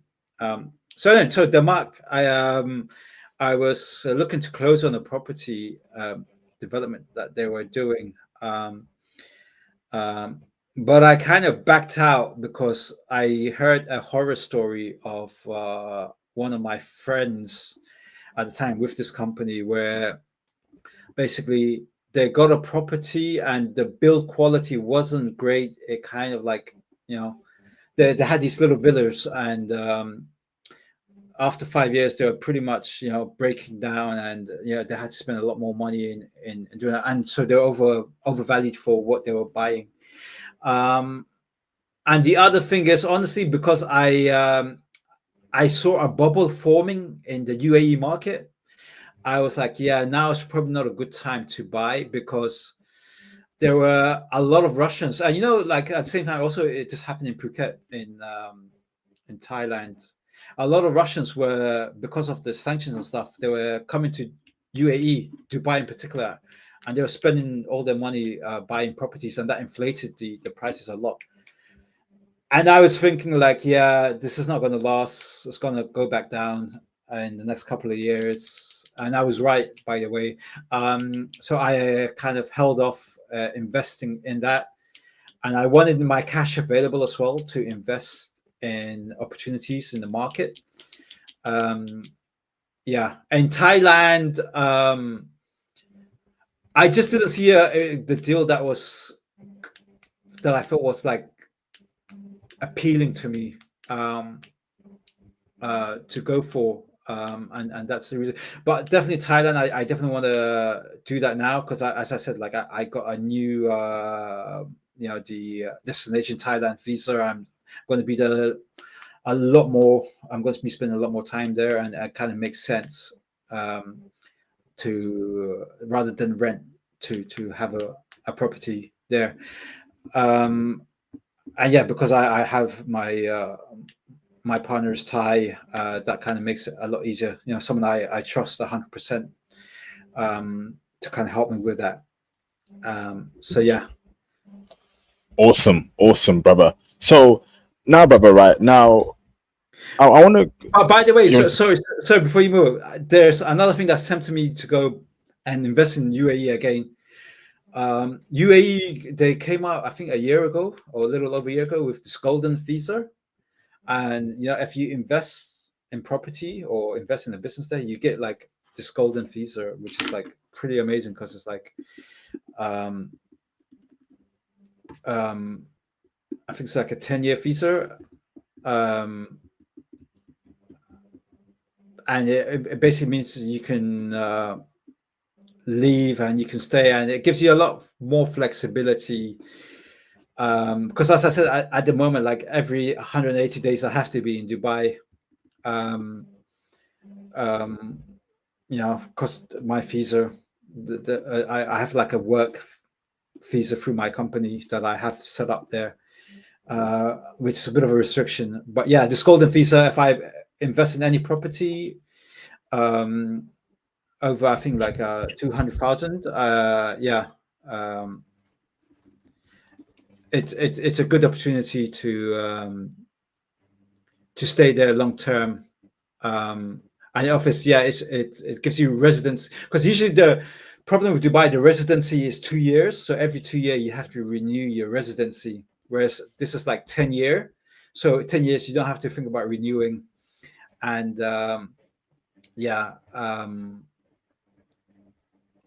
Okay. So now, brother. Yeah. So, but let me ask you, right? So right now for you, right? You've been around the world, okay? Yeah. And I think it's important to, once you travel, once you had the feel of countries you've been around the world, you got to find maybe a spot or two that you really like to make your base. So obviously, UK is probably your base. You have a property in UK. So UK, yeah. You know, for me, yeah. Go ahead. When we go abroad, brother, when you go abroad aside from the UK, is Thailand going to be your base now, particularly with your Thai woman you're dealing with, or correct, is that correct? Yeah. For me, because tax liabilities and stuff, like UK, like I have very minimal exposure to it. I'm trying to like other than to sort things out, like accounting and stuff like that around my property and stuff like that, I'm in the UK. I currently, actually, I'm in London at the moment for next couple of weeks, and then I'm heading back to Thailand. Because my family live in the UK as well. My parents, siblings, etc., friends. So I'm always going to be back in the UK and to visit and stuff. But to live as a resident, no, I don't see that happening, man. I think that ship has sailed. Like once you get to the taste of being an expat in some of these other countries, in terms of like the lifestyle and how you're treated, and it's night and day, man. It's night and day. It's the quality of life is just so much better in so many other countries, man. That once you kind of experience that, it's definitely hard to go back and live in like the UK for me. So why did you pick Thailand as your main base? Why Thailand, brother? What was it about Thailand that made you pick that country? I've been going to Thailand for over a decade, on and off. It has everything, man. It has good cost of living. It's authentic, man. It's like like what the problem I had with Dubai was, like, it's very artificial. Like it was you either have really well-off people or you have really dirt poor people. Like I'm very small in the middle, and you can live in a bubble, like and it's like kind of boring, to be honest. After a while it just gets old. Whereas Thailand, it's just you experience, like, it's just more interesting. The people are super nice, super friendly. The food is amazing. Like in Thailand, I can just jump on a Grab moped, and it can take me from one side of Bangkok to the other for like less than $1 or a couple of dollars maximum, right? It's just that flexibility. Or I can go and I can get a chauffeur limousine and still be like not so expensive. In Dubai, you don't have those options, man. And in Thailand, the weather is much better. The climate is much nicer. You have islands, tropical islands. You have amazing city like Bangkok, just a world-class city that, to be honest, like it's on par. Like high-end stuff in Bangkok is probably as good as Dubai or even London. Like, you know, it's developed that much now. Bangkok is like it's pretty amazing, like what you can find. And the other thing is, yeah, obviously I've been with my girl for 2.5 years now, and it's been amazing because her job, she works in tech as well, and so she's like a software tester for like a Thai bank. So she's been able to work remotely. So we've been traveling together. So she's been in Dubai with me. We spent some time in Bali. We spent time working in islands in Thailand and in Vietnam.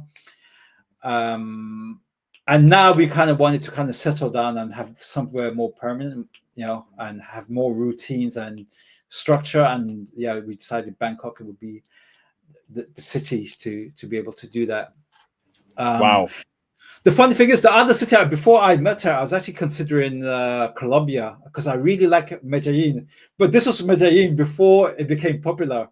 So I visited Medellin in 2019. First time because I had a really good friend of mine in London, is Colombian, and he was getting married there, and he invited me to his wedding. And it was the first time I was in South America, actually.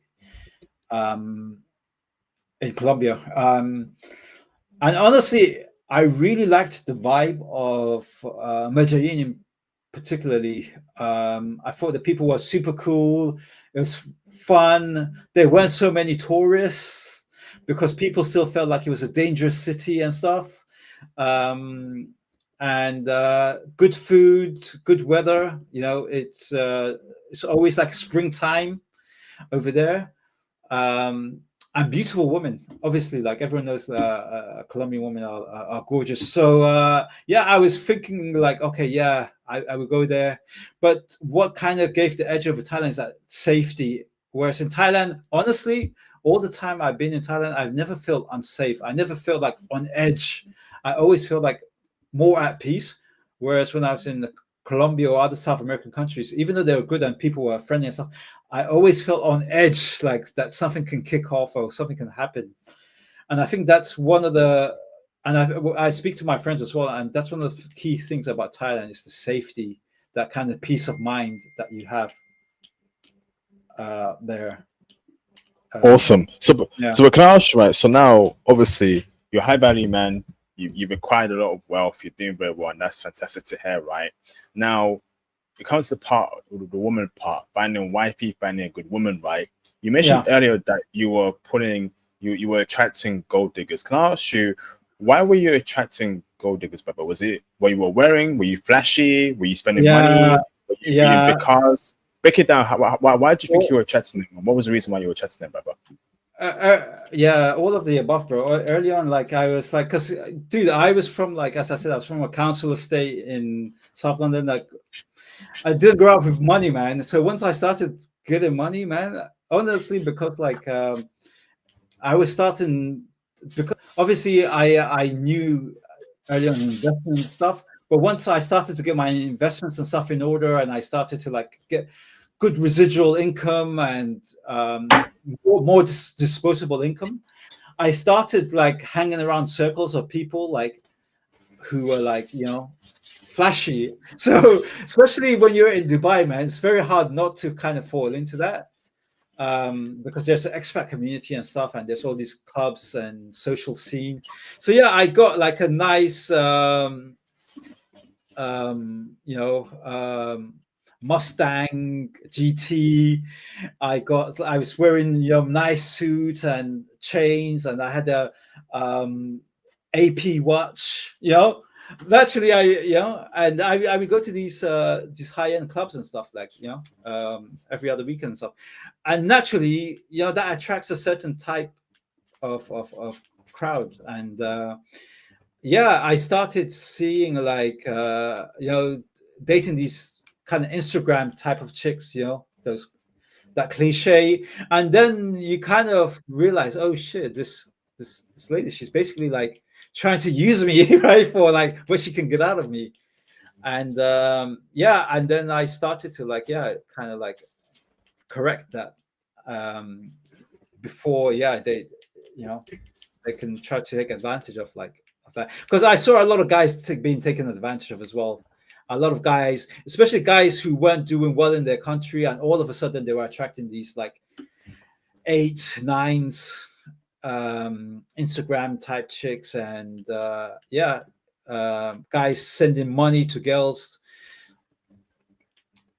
that they didn't even know. Yeah, it's kind of crazy, man. Try to like win them over by giving them cars and shit like that, man. And because like I'm from the hood, man, I'm from like for me that doesn't fly with me, man. Yeah. Can I ask, brother? So you said you got a Mustang car, right? Was that on finance, or you actually bought that outright in UAE? Dude, I bought it, man. I bought it, yeah. What? And it kept its value, man. Yeah. The funny thing is, there was American muscle cars in like the Gulf states, like UAE, Qatar, and stuff. They're a lot more affordable than Europe, and even the US. Even with the important stuff. So I bought like I think it was like a 2019 Mustang GT, and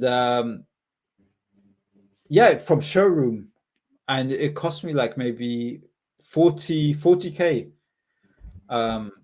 And but you spent that in cash. You bought that in cash, 40K. Yeah. And that's how I was kind of able to, and I kind of used money I got from crypto. Lord. Yeah. So, and then I sold it. You sold it. Yeah, go on, bro. Yeah. So I sold it, and when I sold it, honestly, I sold it for like 36K. So I had it for 2.5 years, and it only depreciated by like 4K during that time. So I thought it's a pretty good investment. Wow. So, but can I ask you, right? So, do you have a car in the UK now, or a car in Thailand? Yeah. So actually, in Thailand, I got a BYD. Do you know BYD? Electric. It's like a Chinese. Yeah. It's like a Tesla version. A Chinese electric automaker called BYD. They do electric vehicles, and they're freaking amazing, man. So I got that like beginning of the year. With cash or finance?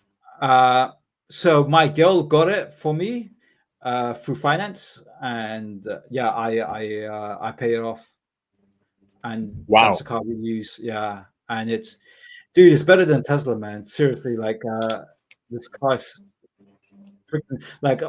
And this is one of the reasons, like I was thinking, like, I'm not getting back into Tesla, man, because, and I think they opened up some showrooms, because I saw some showrooms in London now, and they're going to be big, man, and they're like, I think it was like 25K, like brand new 2025 model. So, can I ask, brother, right? So now you're attracting gold diggers, right? How did you now stop attracting them?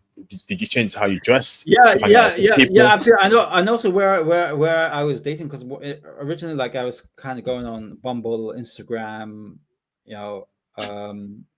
Tinder, and these apps. I've kind of found that, because like I had some photos of me, like, kind of flexing and stuff, because I thought, at that point I thought like, it gives me I get high conversion, like, you know, if I set my profiles up like this. And I was getting like a lot of dates and stuff, but yeah, the quality of the women weren't that great, because as I said, like, it just end up a lot of gold diggers, and a lot of them are smart. They kind of try to play the long game, so straight away they, you know, they pretend to, like, oh yeah, we don't have to go to this fancy restaurant, we just go to this other place, and then they're like, hey, I need a new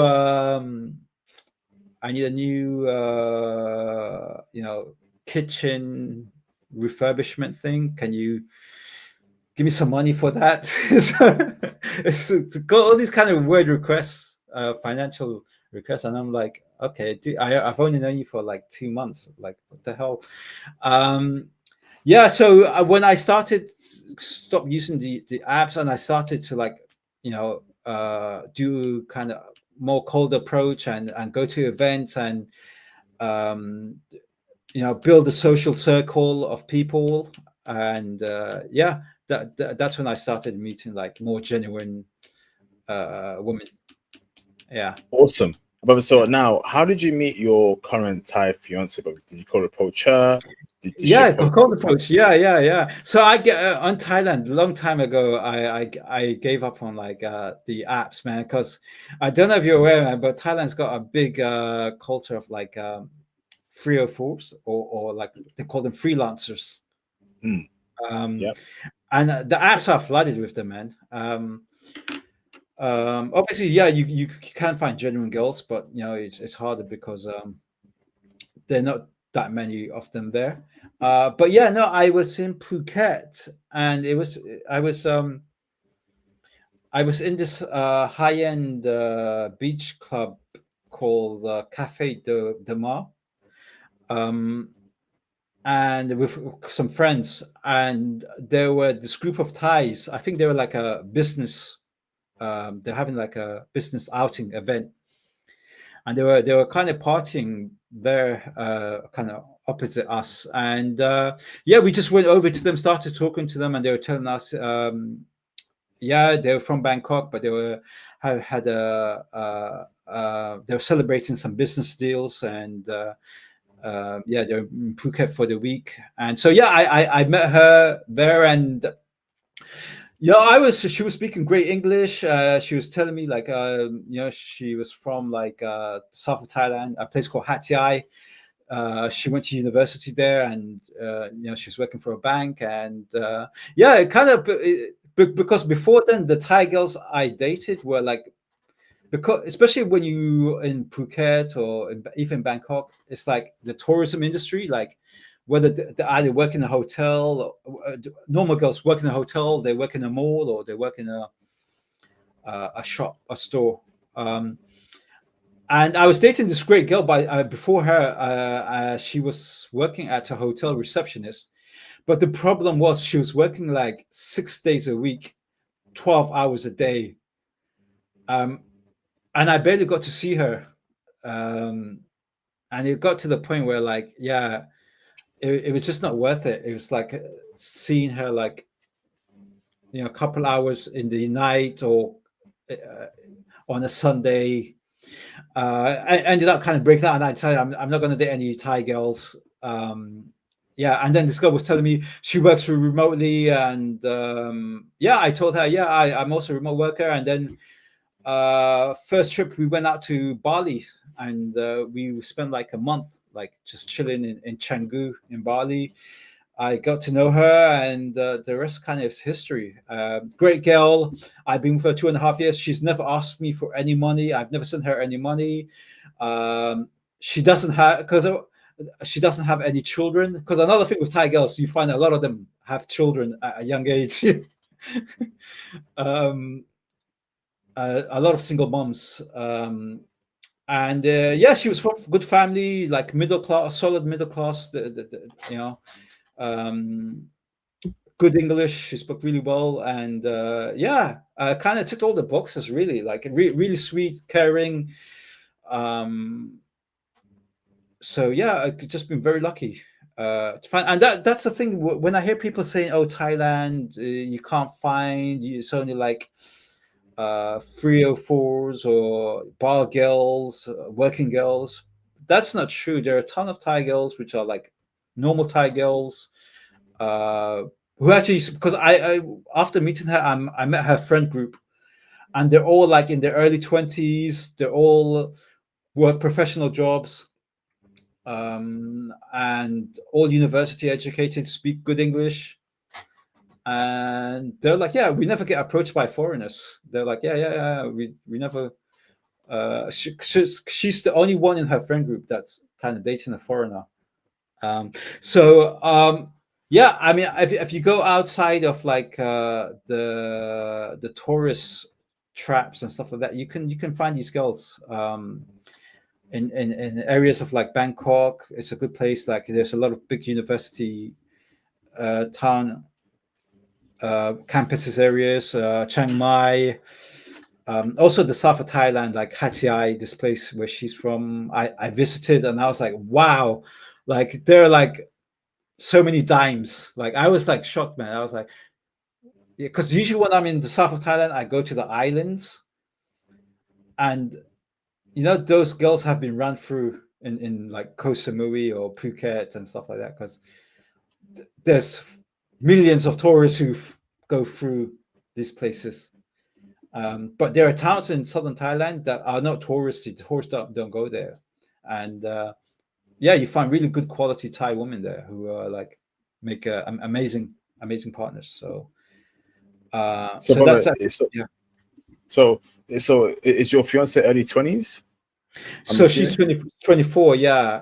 I'm 38. She's 24. When we met, she was like turning 22. Yeah. Yeah, and yeah, she's very sweet, feminine, like kind of quite sheltered, innocent, like you, because usually the kind of girls you meet like in Thailand are like they work in tourism and they're kind of hardened, and you know, but she's very feminine. She has a good father as well. That's another key thing. Like her relationship with her dad's solid, and I met her family, and you know, good people. And yeah, the age gap thing isn't an issue, man. Like yeah, it was never like oh, what you're like, because I'm yeah, almost 15 years older than her. Brother, Yeah, go on, bro. Yeah, no, that's the way. Like, I got a cap for that. yeah, no, thank you, man. Seriously, That is because the way. Young, sorry, yeah, brother, yeah, but sorry, brother, sorry, right? Get you an early 20s woman.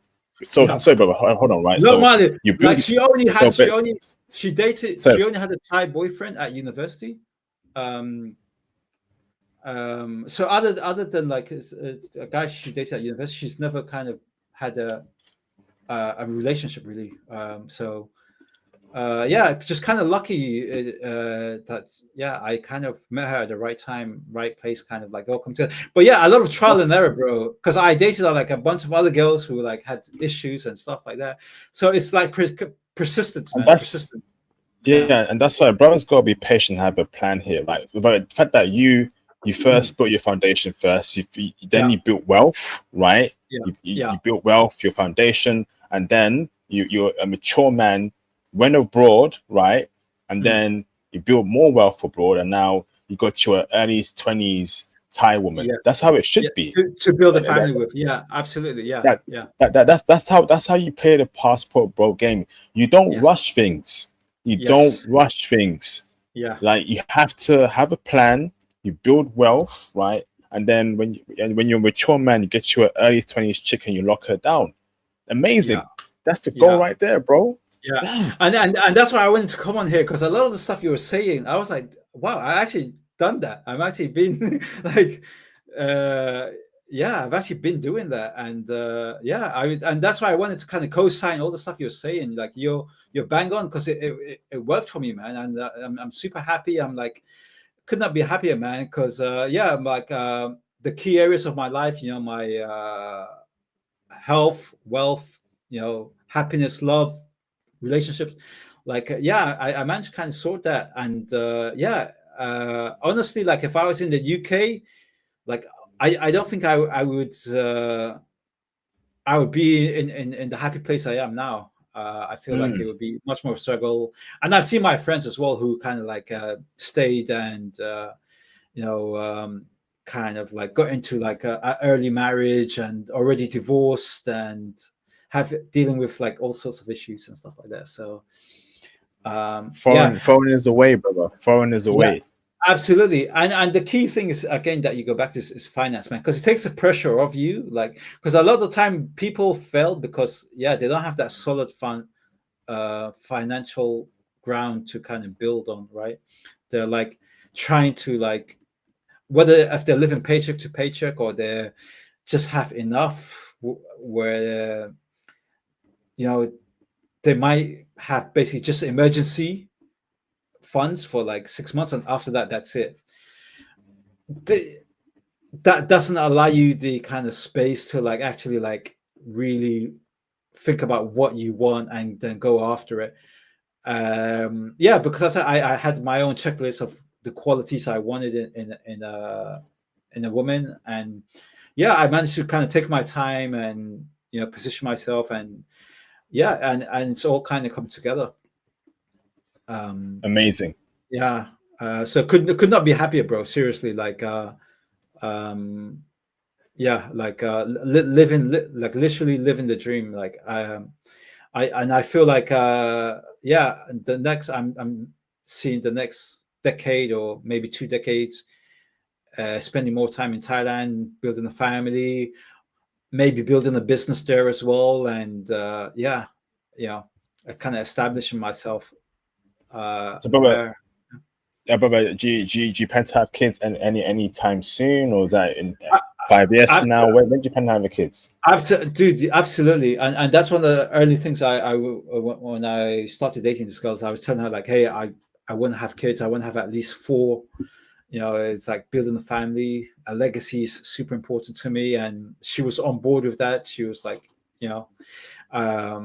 and obviously I wanted her to be like a housewife, right? Because like 4 kids is a lot. I kind of wanted her to put her energy in, help raising those kids. And definitely, bro. And I feel like Thailand is a great place to do that because, one, it's safe. It's like you don't have to worry about the safety of the kids. You have quality international schools that are much more affordable than the UK or even the US. And the quality of life is just, night and day, man, night and day. So for me, it's a no-brainer. I was considering Dubai, but I think Dubai is,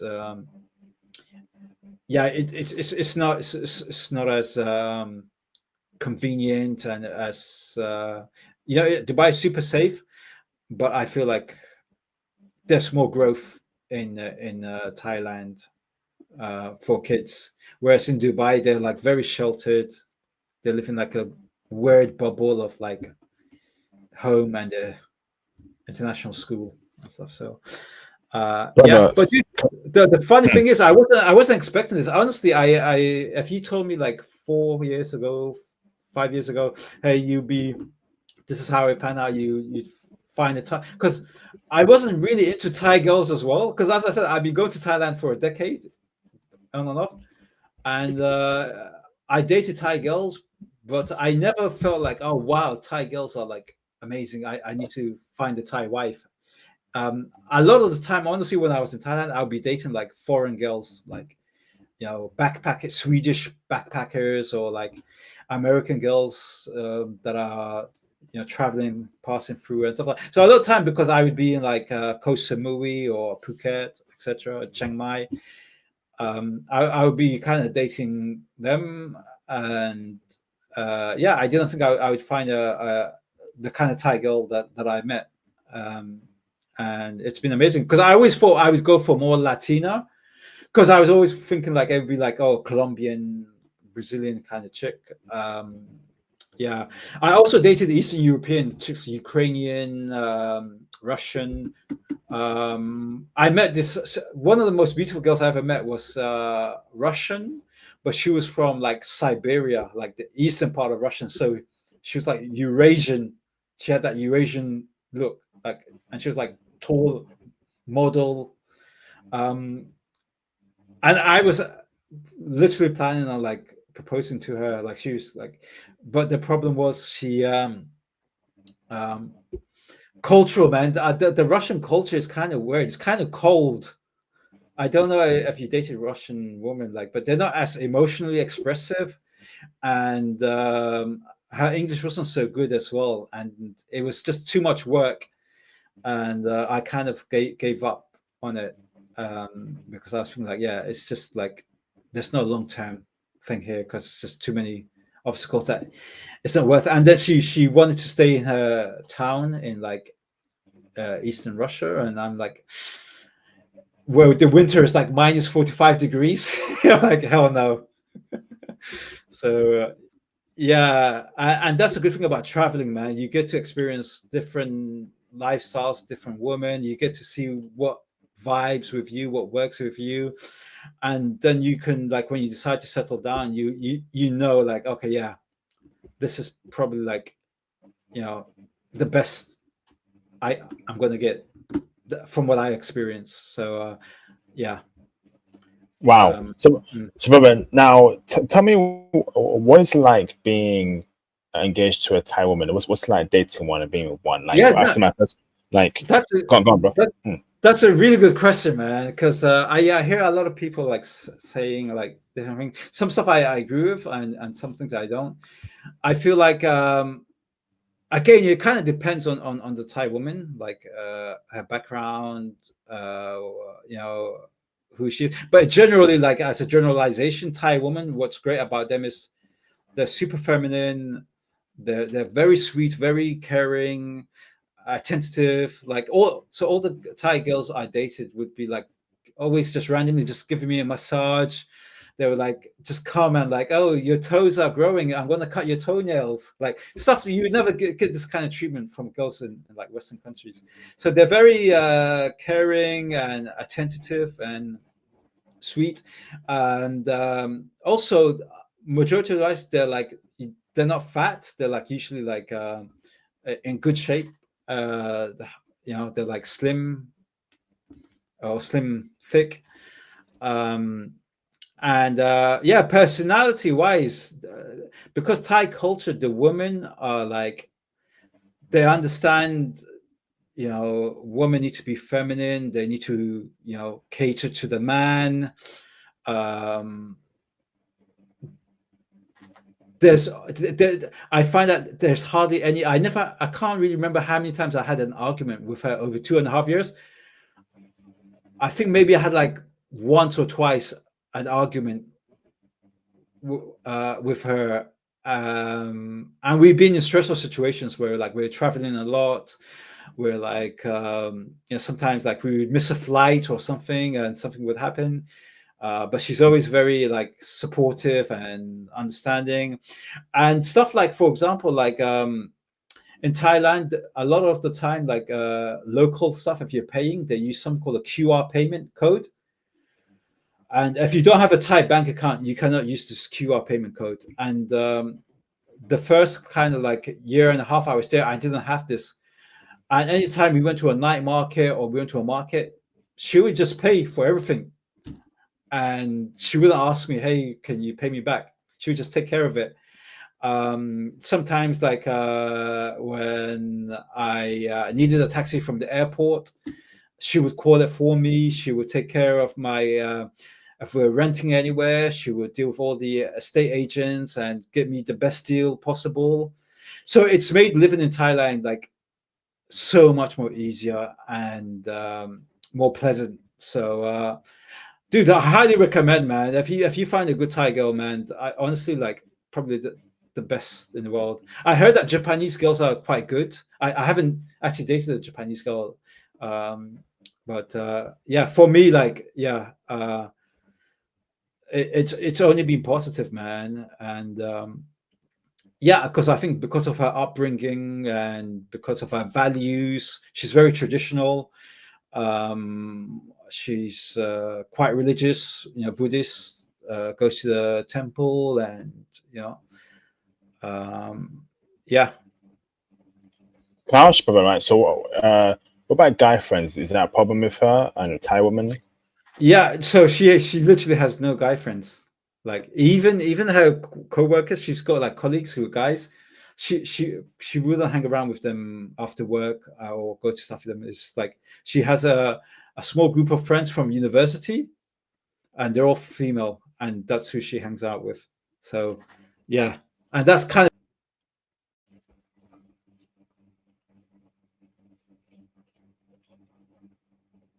Hello,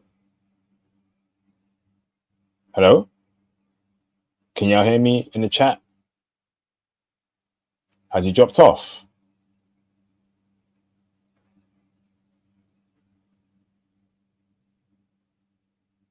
He dropped off.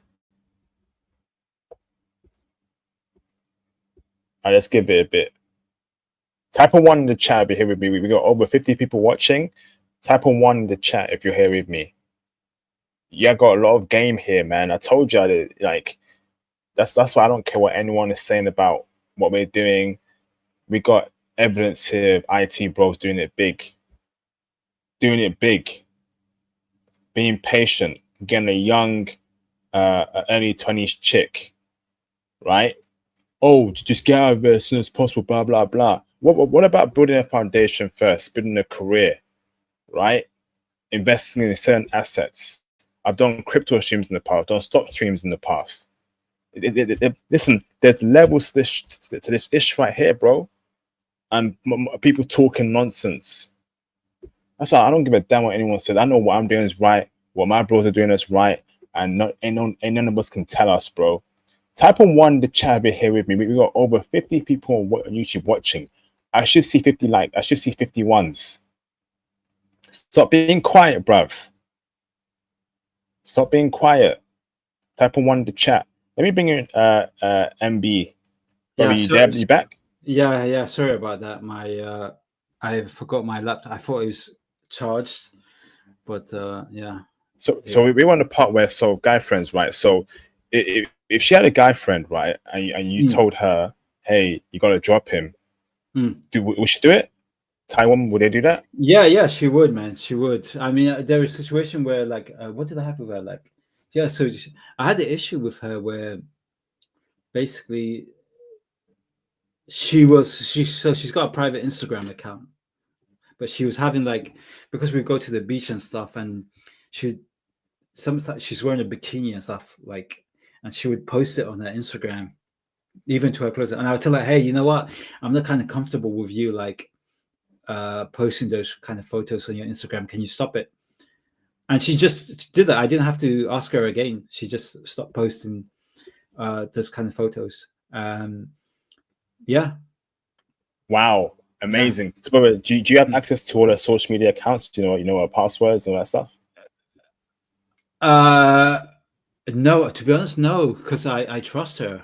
And I can see her accounts. I can see like what she posts and stuff like that. But we did actually speak about this, and she was saying that she would give it to me, and she said that it's actually quite normal in Thai culture for like boyfriends to have their social media accounts of the girls they're dating, the girlfriends. And she won't ask for they won't ask for the boyfriend's accounts. No, they won't. They won't. Yeah, which is pretty like kind of. I was like taken aback by it. So I need a Thai chick then, bro. Flipping heck, bro, I'm sleeping on that. People are sleeping on Thailand, man. People are sleeping on Japanese, Thailand. I feel like Japanese chicks, like again, I give it 5-10 years. I feel like before it's over for Japanese women. I think that there's some heavy westernization going on there for women. That's what I'm saying. If you want your Japanese wife, you got 10 years, 15 years tops. After that, they're basically American woman 2.0. Because I'm seeing some cracks there, on the surface. But it looks like Thai women are holding on strong, bro. From my head. Yeah, definitely, bro. Like I couldn't recommend more, man. And as I said, because like I'm part of my girlfriend's social circle, so I see all have girlfriends and stuff like that, and they're all really quality girls, man. They're like honestly, like I can't see any of them that are like 304s or like, you know, boss babes or those kind of, you know, that you get in the West and stuff, or even those girls that you see like in maybe Pattaya or Phuket that kind of like play games and stuff like that. Yeah. But the funny thing is, when you hear about Thailand, guys usually go to like Pattaya or Phuket or Koh Samui, and they think that the girls that they meet there are, you know, what Thai girls are, but that's far from the truth. Like it's like those girls are not representative at all of like just the normal Thai women and Thai culture. Like, yeah. So there's more.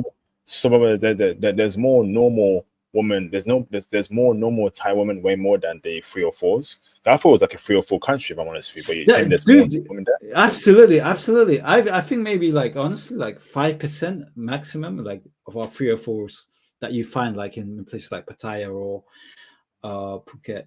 And it always kind of strange me because, dude, like honestly, like as I said, like I met my girl in Phuket, which is like it's not the place you'd expect it. But even in Pattaya, because my girl, like she tells me like they have company trips to Pattaya as well, and Thai girls and Thai people generally they also party in these towns. So they come from the party and then they leave. Usually they have their own places, so they don't go to the foreigner places. So it's possible, but it's just like harder because like the numbers are like super low compared to like girls who are working there, right? And a lot of girls go there to work in the nightlife industry. So yeah, guys who like always say, "Hey, why can't I find a decent girl?" Like, dude, you're in the wrong place, man. You need to go to like Hatiai in the south or Surat Thani, or you need to go to even Chiang Mai is better, or parts of Isan, where they just have normal Thai cities that are not catered to tourists. They just, you know, yeah, that's what I recommend. Yeah. Wow. But so I want to ask you, right? So this is man to man talk. It's about race, right? Yeah. It's in terms of, and I think I want to touch upon race and taxes later on, but I want to talk about race in terms of dating, right? And Yeah, that's another good now, question. Like, yeah. you are a high value man, without a doubt. Yeah. And obviously, someone like, do you know who Umar Johnson is? Umar Johnson, you know who he is? Is he an American preacher? Yeah, yeah. He's an Is it, American guy, right? Very is pro-black. is he the meme guy that brothers you Yes, must stay focused? Is it that guy? yes. No snow bunny. Yeah, yeah. Yeah. No, no. Now, obviously, but like he's if he comes across this video, think about, okay, high value black man. He'd want Yeah. you, with a black woman, have black kids. Yeah. Do you think that's important, brother? Especially high value black men should be with black women, right? Or you go with your heart. If you like a particular race of woman, you go for that. What's your thoughts there, bro? Be honest with me. Honestly, I used to be of that mindset. By the way, like honestly, in the past, I used to be like, oh yeah, no, I should stay within my community, you know, and build within my community. But then I started to realize like I wasn't being valued, man. I wasn't finding like my match, right? So and like yeah, stuff like entitlement, and then I was seeing as well like a lot of my friends who like you know doing that and staying in the community, and they would get in divorce. Like I think like 70% of them were ended up in divorces and ended up just being like a baby mama situation kind of thing. And then I was like, dude, at the end of the day, honestly, it's just about being happy with who you are and being someone that kind of appreciates you, and you shouldn't just for the sake of like, oh, you to support the community or you know the race or whatever. I feel like yeah, that's kind of dumb because at the end of the day, you know, like my kids are gonna be black, so yeah, um, Okay. yeah, So now, brother. Now, racism from a Freedom International digital nomad, brother, right? Have you faced that in your in employment from people in a certain country, particularly around the job IT space? But have you experienced racism, brother, at all? I had actually, again, dude, great questions, by the way, because these are like things that doesn't get spoken about enough, but I definitely have, man. For example, right, and you kind of realize this once you're outside the UK, because you kind of realize UK, America, and stuff, they're pretty good because they have laws and regulations and stuff to like kind of stop some of this stuff. But so when I was in Dubai, right, so I was working for Accenture, right, and in Dubai, like if you come from the UK, US, or Europe and stuff like that, you have a the Arabs, they respect it. They're like, oh, you went to university in UK, so you earn more, man. But there are a lot of Indians that are hired as well, right? And these Indians are very cliquey, right? And they hire themselves. So an Indian would become a manager in this department, and he would start hiring other Indians to work under him and stuff like that. And then they would like try to like push out the others, and they would also resent. I found that there was a lot of resentment towards me because I was earning like 5 times as much as they were. But it's because the type of work I was doing was a lot more sophisticated and valuable to the company, right? But yeah, anyway, there's a lot of resentment on that, and then they started like try to like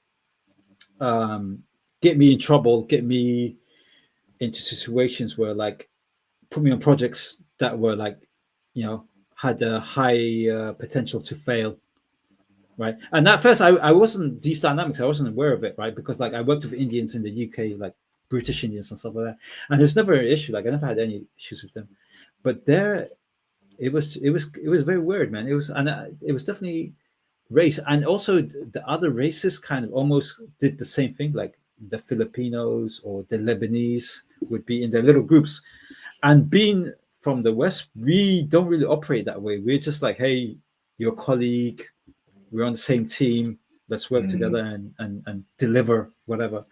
So that was that kind of my first kind of experience of seeing that, and luckily I managed to kind of like navigate my way through that to like avoid any of the traps that they were trying to get me into. And I had a good relationship with one of the directors and the partners at the company I was working with. So yeah, but that's definitely something you have to watch out for, especially in the Gulf states.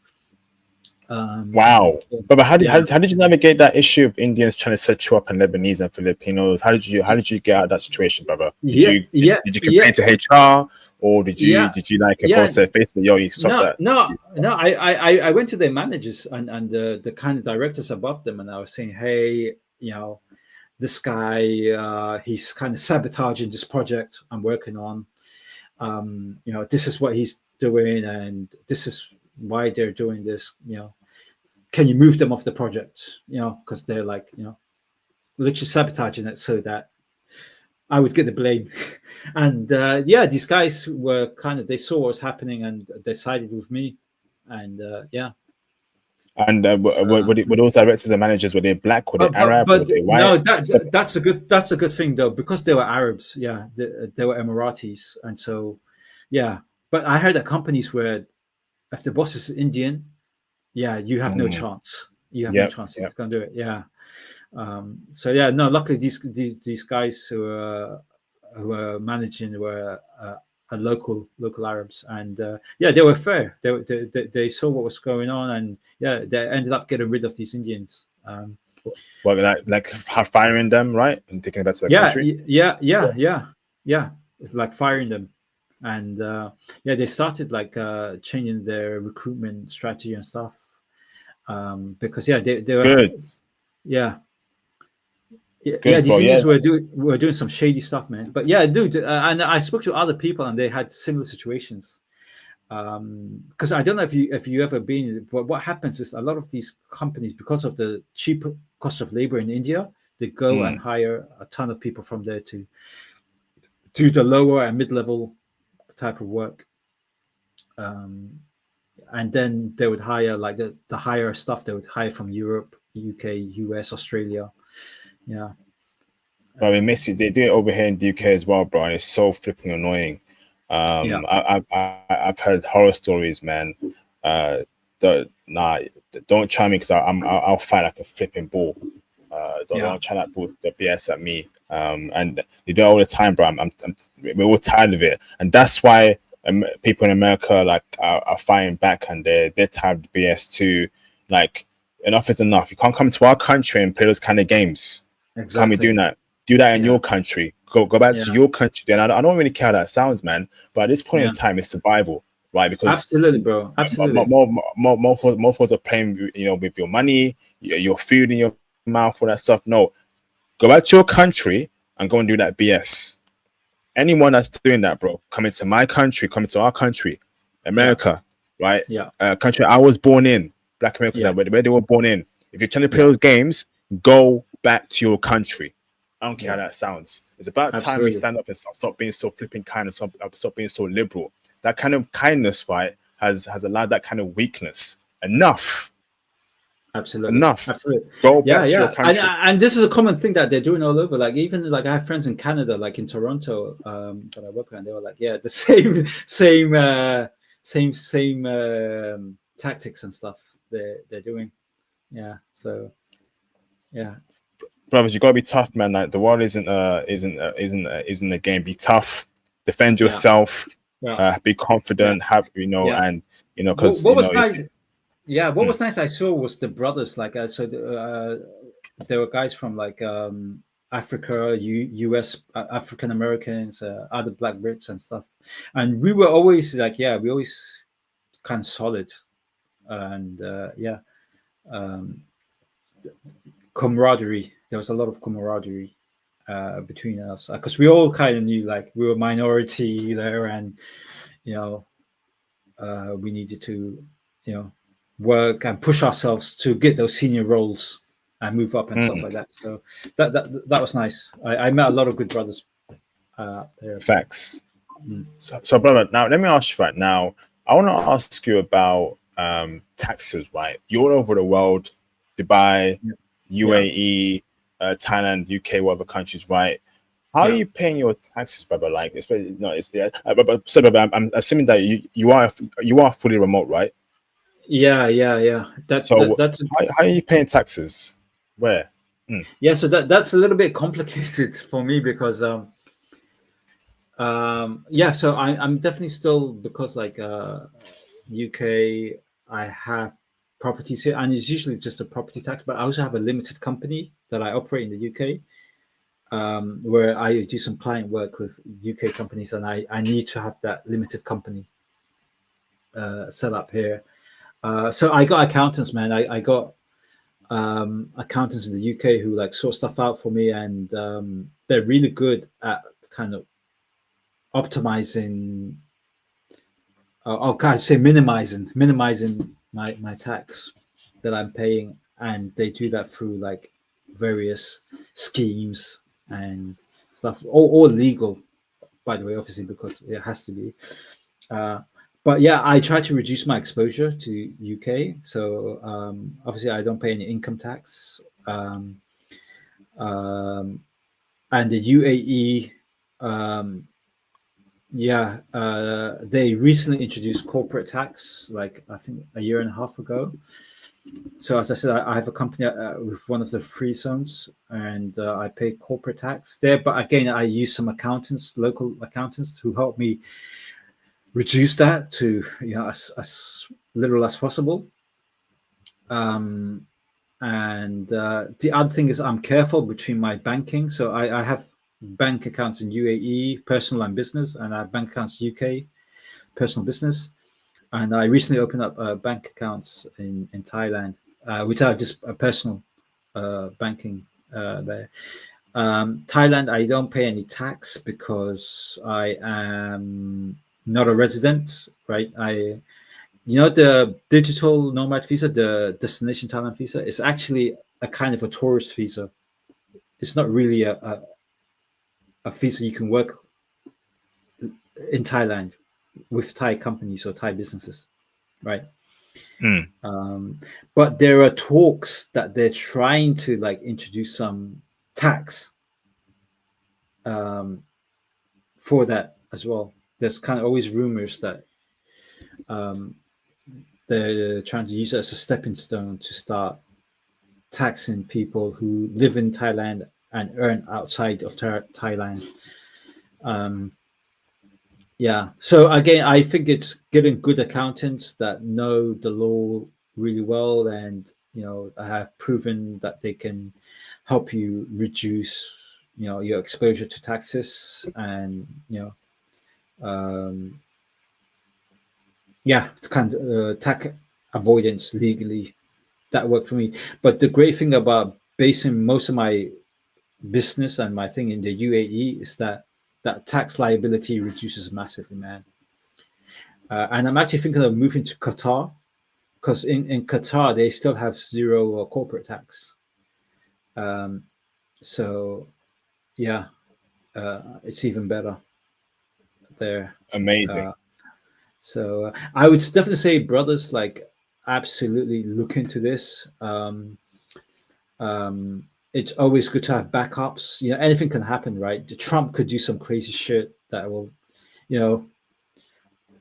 plummet the US economy, or something can happen in the UK, man. And having in your back pocket, like, set up in somewhere like the Gulf states, or even in Thailand, Southeast Asia, it makes you a bit more resilient to like stuff like that. They won't impact you as much. You can maneuver more.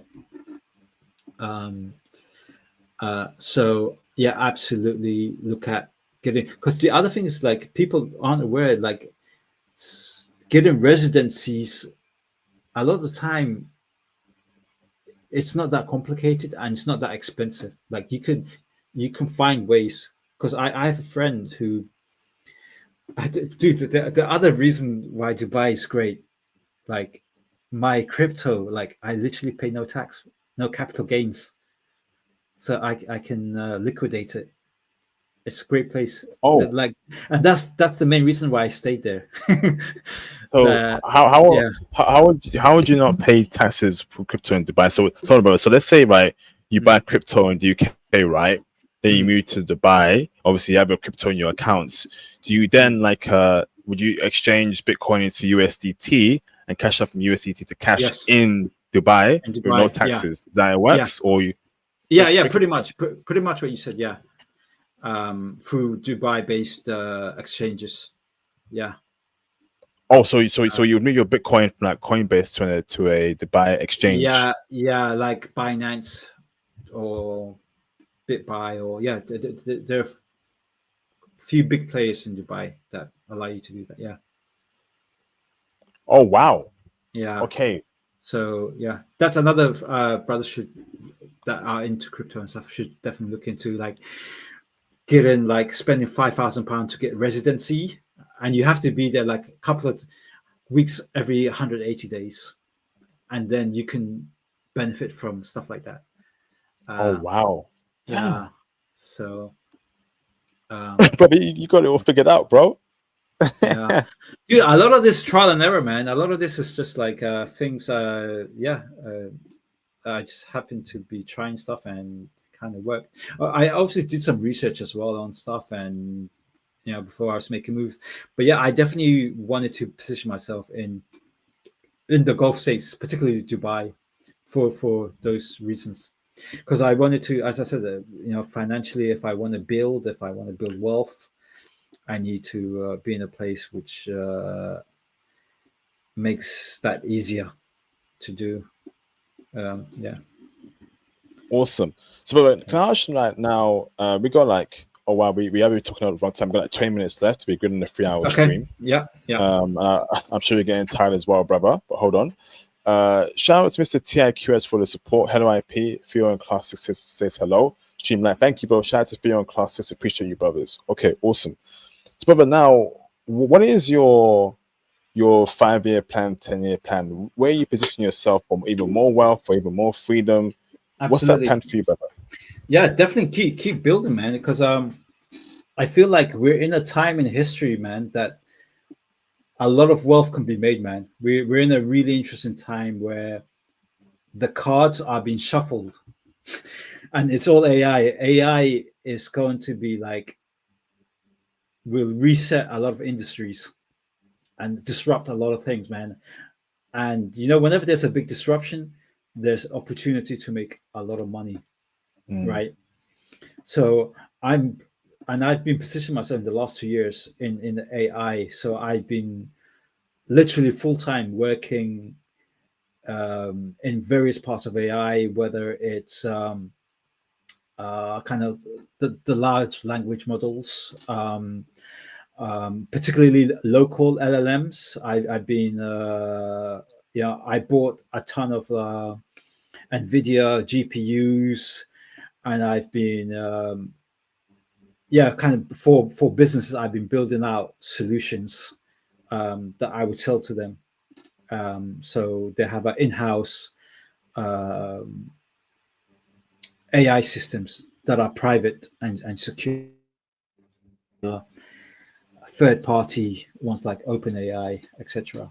And that's only going to grow, I feel. And the other thing is that I've been recently more involved with, and I've kind of been working with a number of clients around this AI agents. I don't know if you know about agentic AI.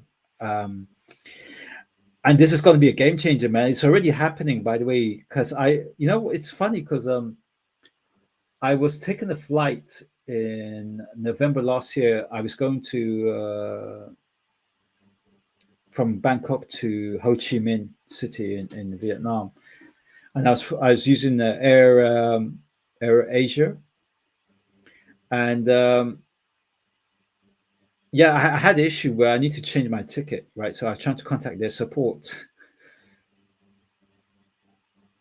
and then I just realized they completely shut down their call centers, their contact centers, and they were using entirely AI for their customer service, customer support. And this kind of blew my mind because I knew this was going to happen at some point, but I didn't know already companies were going all in into using AI to do a lot of this work.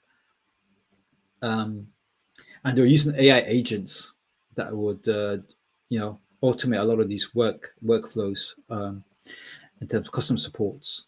And then I kind of realized, there's massive security issues with depending on these tools, and the companies were just moving fast without really understanding the risks exposure that they had.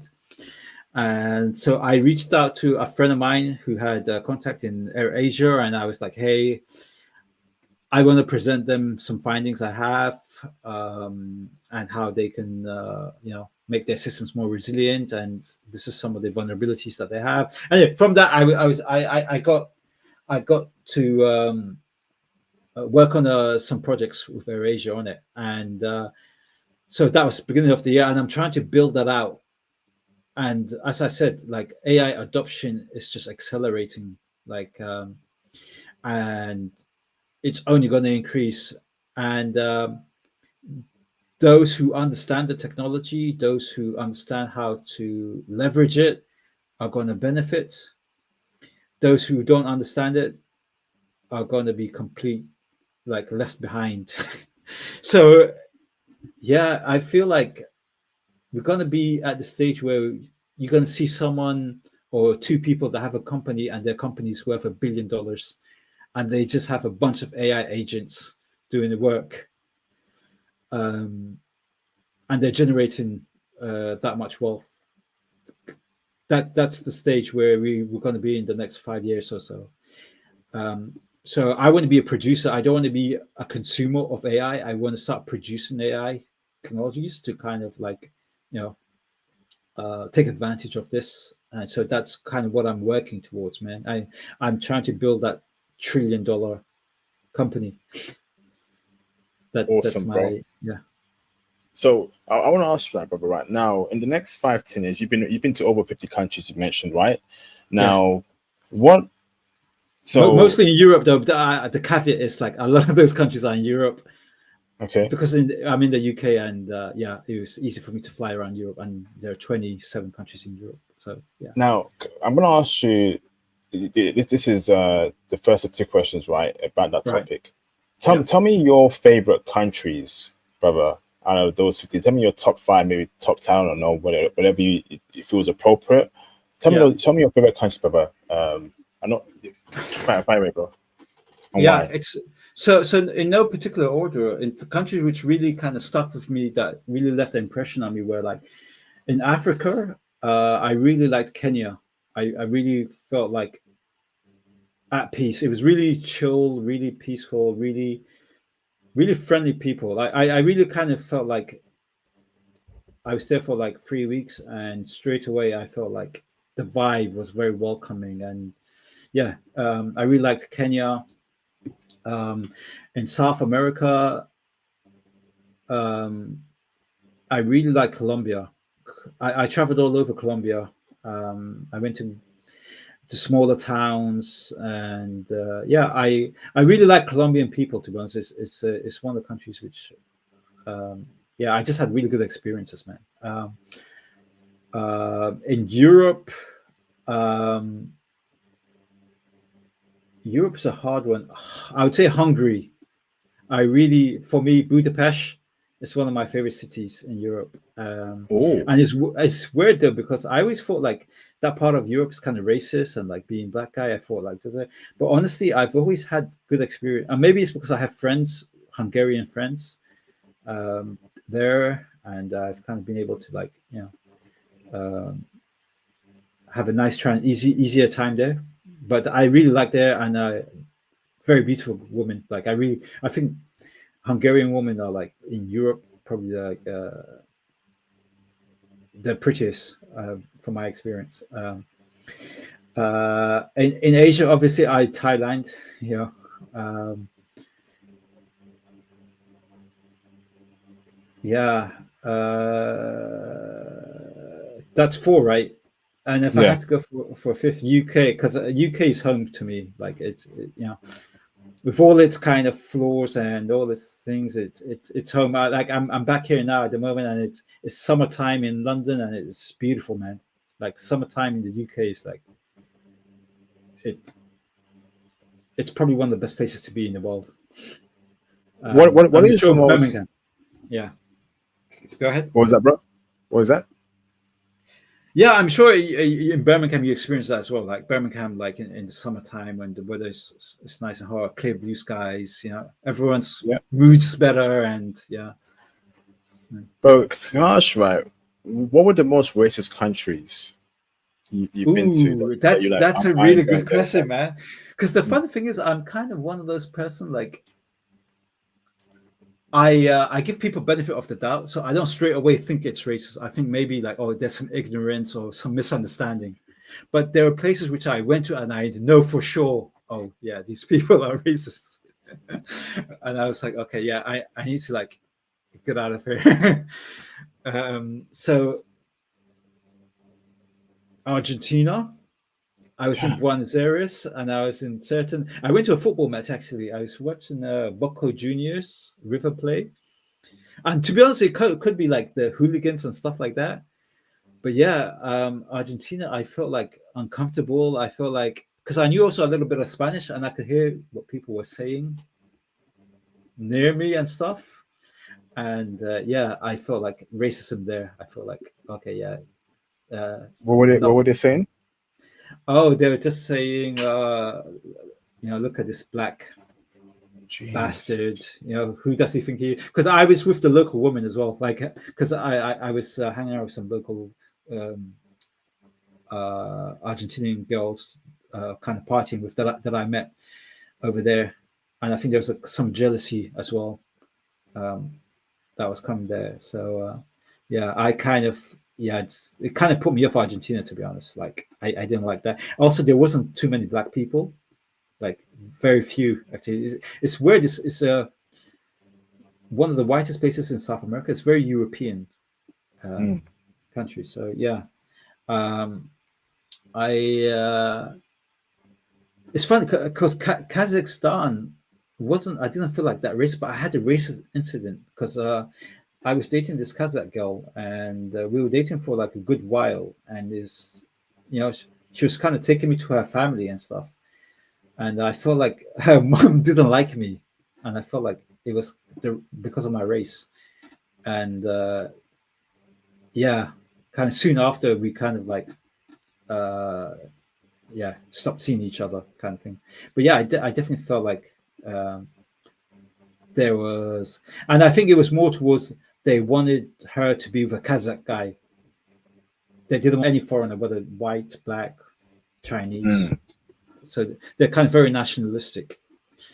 Yeah, and Are also they because in that yeah, country? yeah, yeah, Mm. super nationalistic. I mean, you always hear about guys going to clubs and getting into fights because Kazakh guys see a guy dancing with a Kazakh girl, and they're like, "No, this is our woman. Why are you dancing with her?" Yeah. So But yeah, overall, the country, did you? It was good for you overall. The country, Kazakhstan.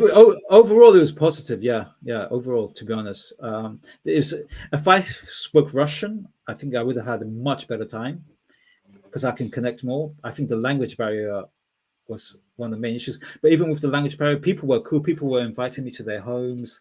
I was invited to parties. Yeah, it was pretty cool. It's funny though. The Kazakhs were cool. I think the Russians, because there's also Russians that live in Kazakhstan. I felt more like yes, issues with them than the Kazakh people. Yeah. Mm. Um, yeah, in Europe, the place which I felt most uncomfortable, that I felt like, oh, these people are kind of weird, like they don't like me, man. And the thing is, I'm kind of very respectful person, and you know, I carry myself very well, so there's no reason to like have issues with me, like you know. So yeah, um, for me in Europe, I think Serbia. I was in Serbia one time, and yeah, I had some vibes which I think I was walking down the road and stuff, and some guys were in a car and they rolled the windows down and they were just saying the N word. What are you doing here, N word? And it was the only time I ever experienced that in Europe, like or anywhere else actually. um, yeah, Driving past or stopping their car and saying that to you. yeah, no, they slowed down, stopped, rolled the window down, and then they start shouting N word and stuff like that. Just kind of being idiots. So How did you? yeah. But did you want to fight? Did you ready to Oh fight? Or yeah. No, at first I was like, "What the fuck? Did this just happen?" I was kind of like thinking, "What the hell?" Because it's kind of unexpected. Because up until then, people were kind of respectful. They were kind of cool. They were kind of more like intrigued. Oh wow, we don't get many people here. How are you doing? Like, they're thinking like I was American, like you know, basketball player or something like that. Yeah. Uh, yeah, but that was shocking, man. And I was like, yeah, that kind of put a bad taste in my mouth about Serbia and the Balkan region, to be honest. So yeah, um, yeah. awesome. But So, other than that, Bumble. honestly, most other places, because again, I said the way I carry myself, though, I'm a super respectful guy. You know, unless you do something, there's no reason for me to have an issue with you. I would not start anything. So that's kind of like helped me avoid any real situations when I'm abroad. Um, so yeah, So, last question, brother. yeah, Now, in the next 5 or 10 years, right, from your observations, what yeah, countries should passport bros be focusing on for wealth building, for women, yeah, freedom, yeah, enjoyment? What yeah. would you say Uh, out of all the countries you've been to, these in the next 5 years, these are countries where you want to be at as passport bros? that's a really good question, man. And in terms of up and coming countries, one of them I would say is Vietnam. Vietnam is a country where I was there recently, and I was like, wow, this country is up and coming. They're really like, you know, accelerating their development. There's going to be so many opportunities, and you know, it's much more affordable than even Thailand and stuff. So at the moment, you know, you get really good value for money. And as I said, if you start investing there, like in property and stuff, you can do well, because I feel like Vietnam in the next 5 years will be probably the highest growth country in like Southeast Asia. So Vietnam. Also, I like Vietnamese people; they're very cool. The other place I would say that's kind of up and coming, Colombia. I feel like Colombia is also developing. Although Colombia is like, it's like, if you around the wrong people and stuff, and in the wrong areas, you can, yeah, you can have a really bad time. Like, you hear people getting drugged and stuff like that, but that's super easily avoidable, man, by just avoiding those areas. And usually it's like red light districts and places like that. But I found a lot of economic growth in Colombia. A lot of tech stuff happening. They're building data centers, stuff like that. Thailand is another place that's absolutely booming. You know, in Thailand recently, Google, Amazon, and Microsoft are all building massive data centers in Thailand, and these are going to be the biggest in the region outside of Singapore. And there's going to be a lot of IT jobs in Thailand, that demand. And I've already been seeing like recruitment for engineers, cloud engineers, by Thai companies, because they just don't have the talent there. They're still it's very new to them. So yeah, those would be the countries that I would say. And obviously it's like a combination of like quality of life, affordability, growth, and safety is another big thing that you should consider.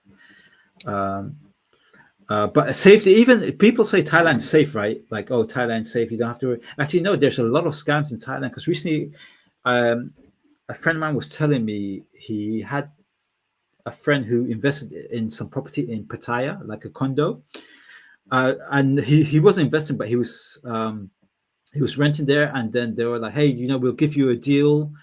If you rent for a year, we'll give you like 30% discount if you pay up front for the year. And he was like, oh, I've already been here 6 months. I really like this place. I'm probably going to stay here longer. So I'll give you the 1 year rent up front. And this lady was part of the company that worked there. She was there for 5 years, etc. Guess what happens? 4 months later, they find out the lady pocketed the money, and she did a runner. Out of the country? Out of the country. Yeah, and she did this to like 100 different people.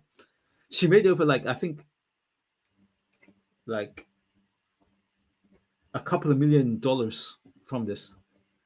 And yeah, she just disappeared, man. And it turned out that all that time she wasn't paying anyone. She was just writing some false invoices and stuff like that. But yeah, it's crazy. So scams do happen, man. You have to do your due diligence. You have to make sure you double check. You make sure you legally you're covered. Like if anything stuff like that happens, you have to speak to lawyers and say, hey, can I still stay in this property because here's the contract and here's the payments I made, etc. So yeah. Wow. But this is. Oh, you anything else you want to say, bro? No, that's all, dude. I know it's like 3 hours, man, and it's flown by. And I hope I've been able to provide some good insight on it. Information, and anyone wants kind of further detail and in any of these subjects, reach out to IP. I'll be happy to discuss any of it really. And I'm actually looking to kind of build a community of like-minded brothers and stuff. So reach out to IP and let's discuss. Awesome. Thank you very much, bro. Much appreciated, Mr. MB, for your time. It's been a classic live stream. Well, we'll speak soon, okay? feel free to jump Perfect, off, bro. brother. Again, thank you so much for getting me on your platform. It's been a pleasure. I've kind of enjoyed it, and yeah, looking forward to continue, working in different capacities. I again, as I said from the beginning, I feel like you're doing very important work.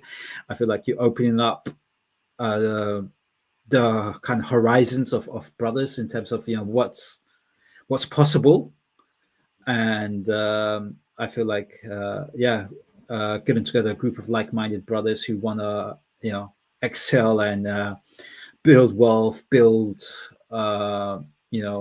resilience and good relationships, man. I feel like it's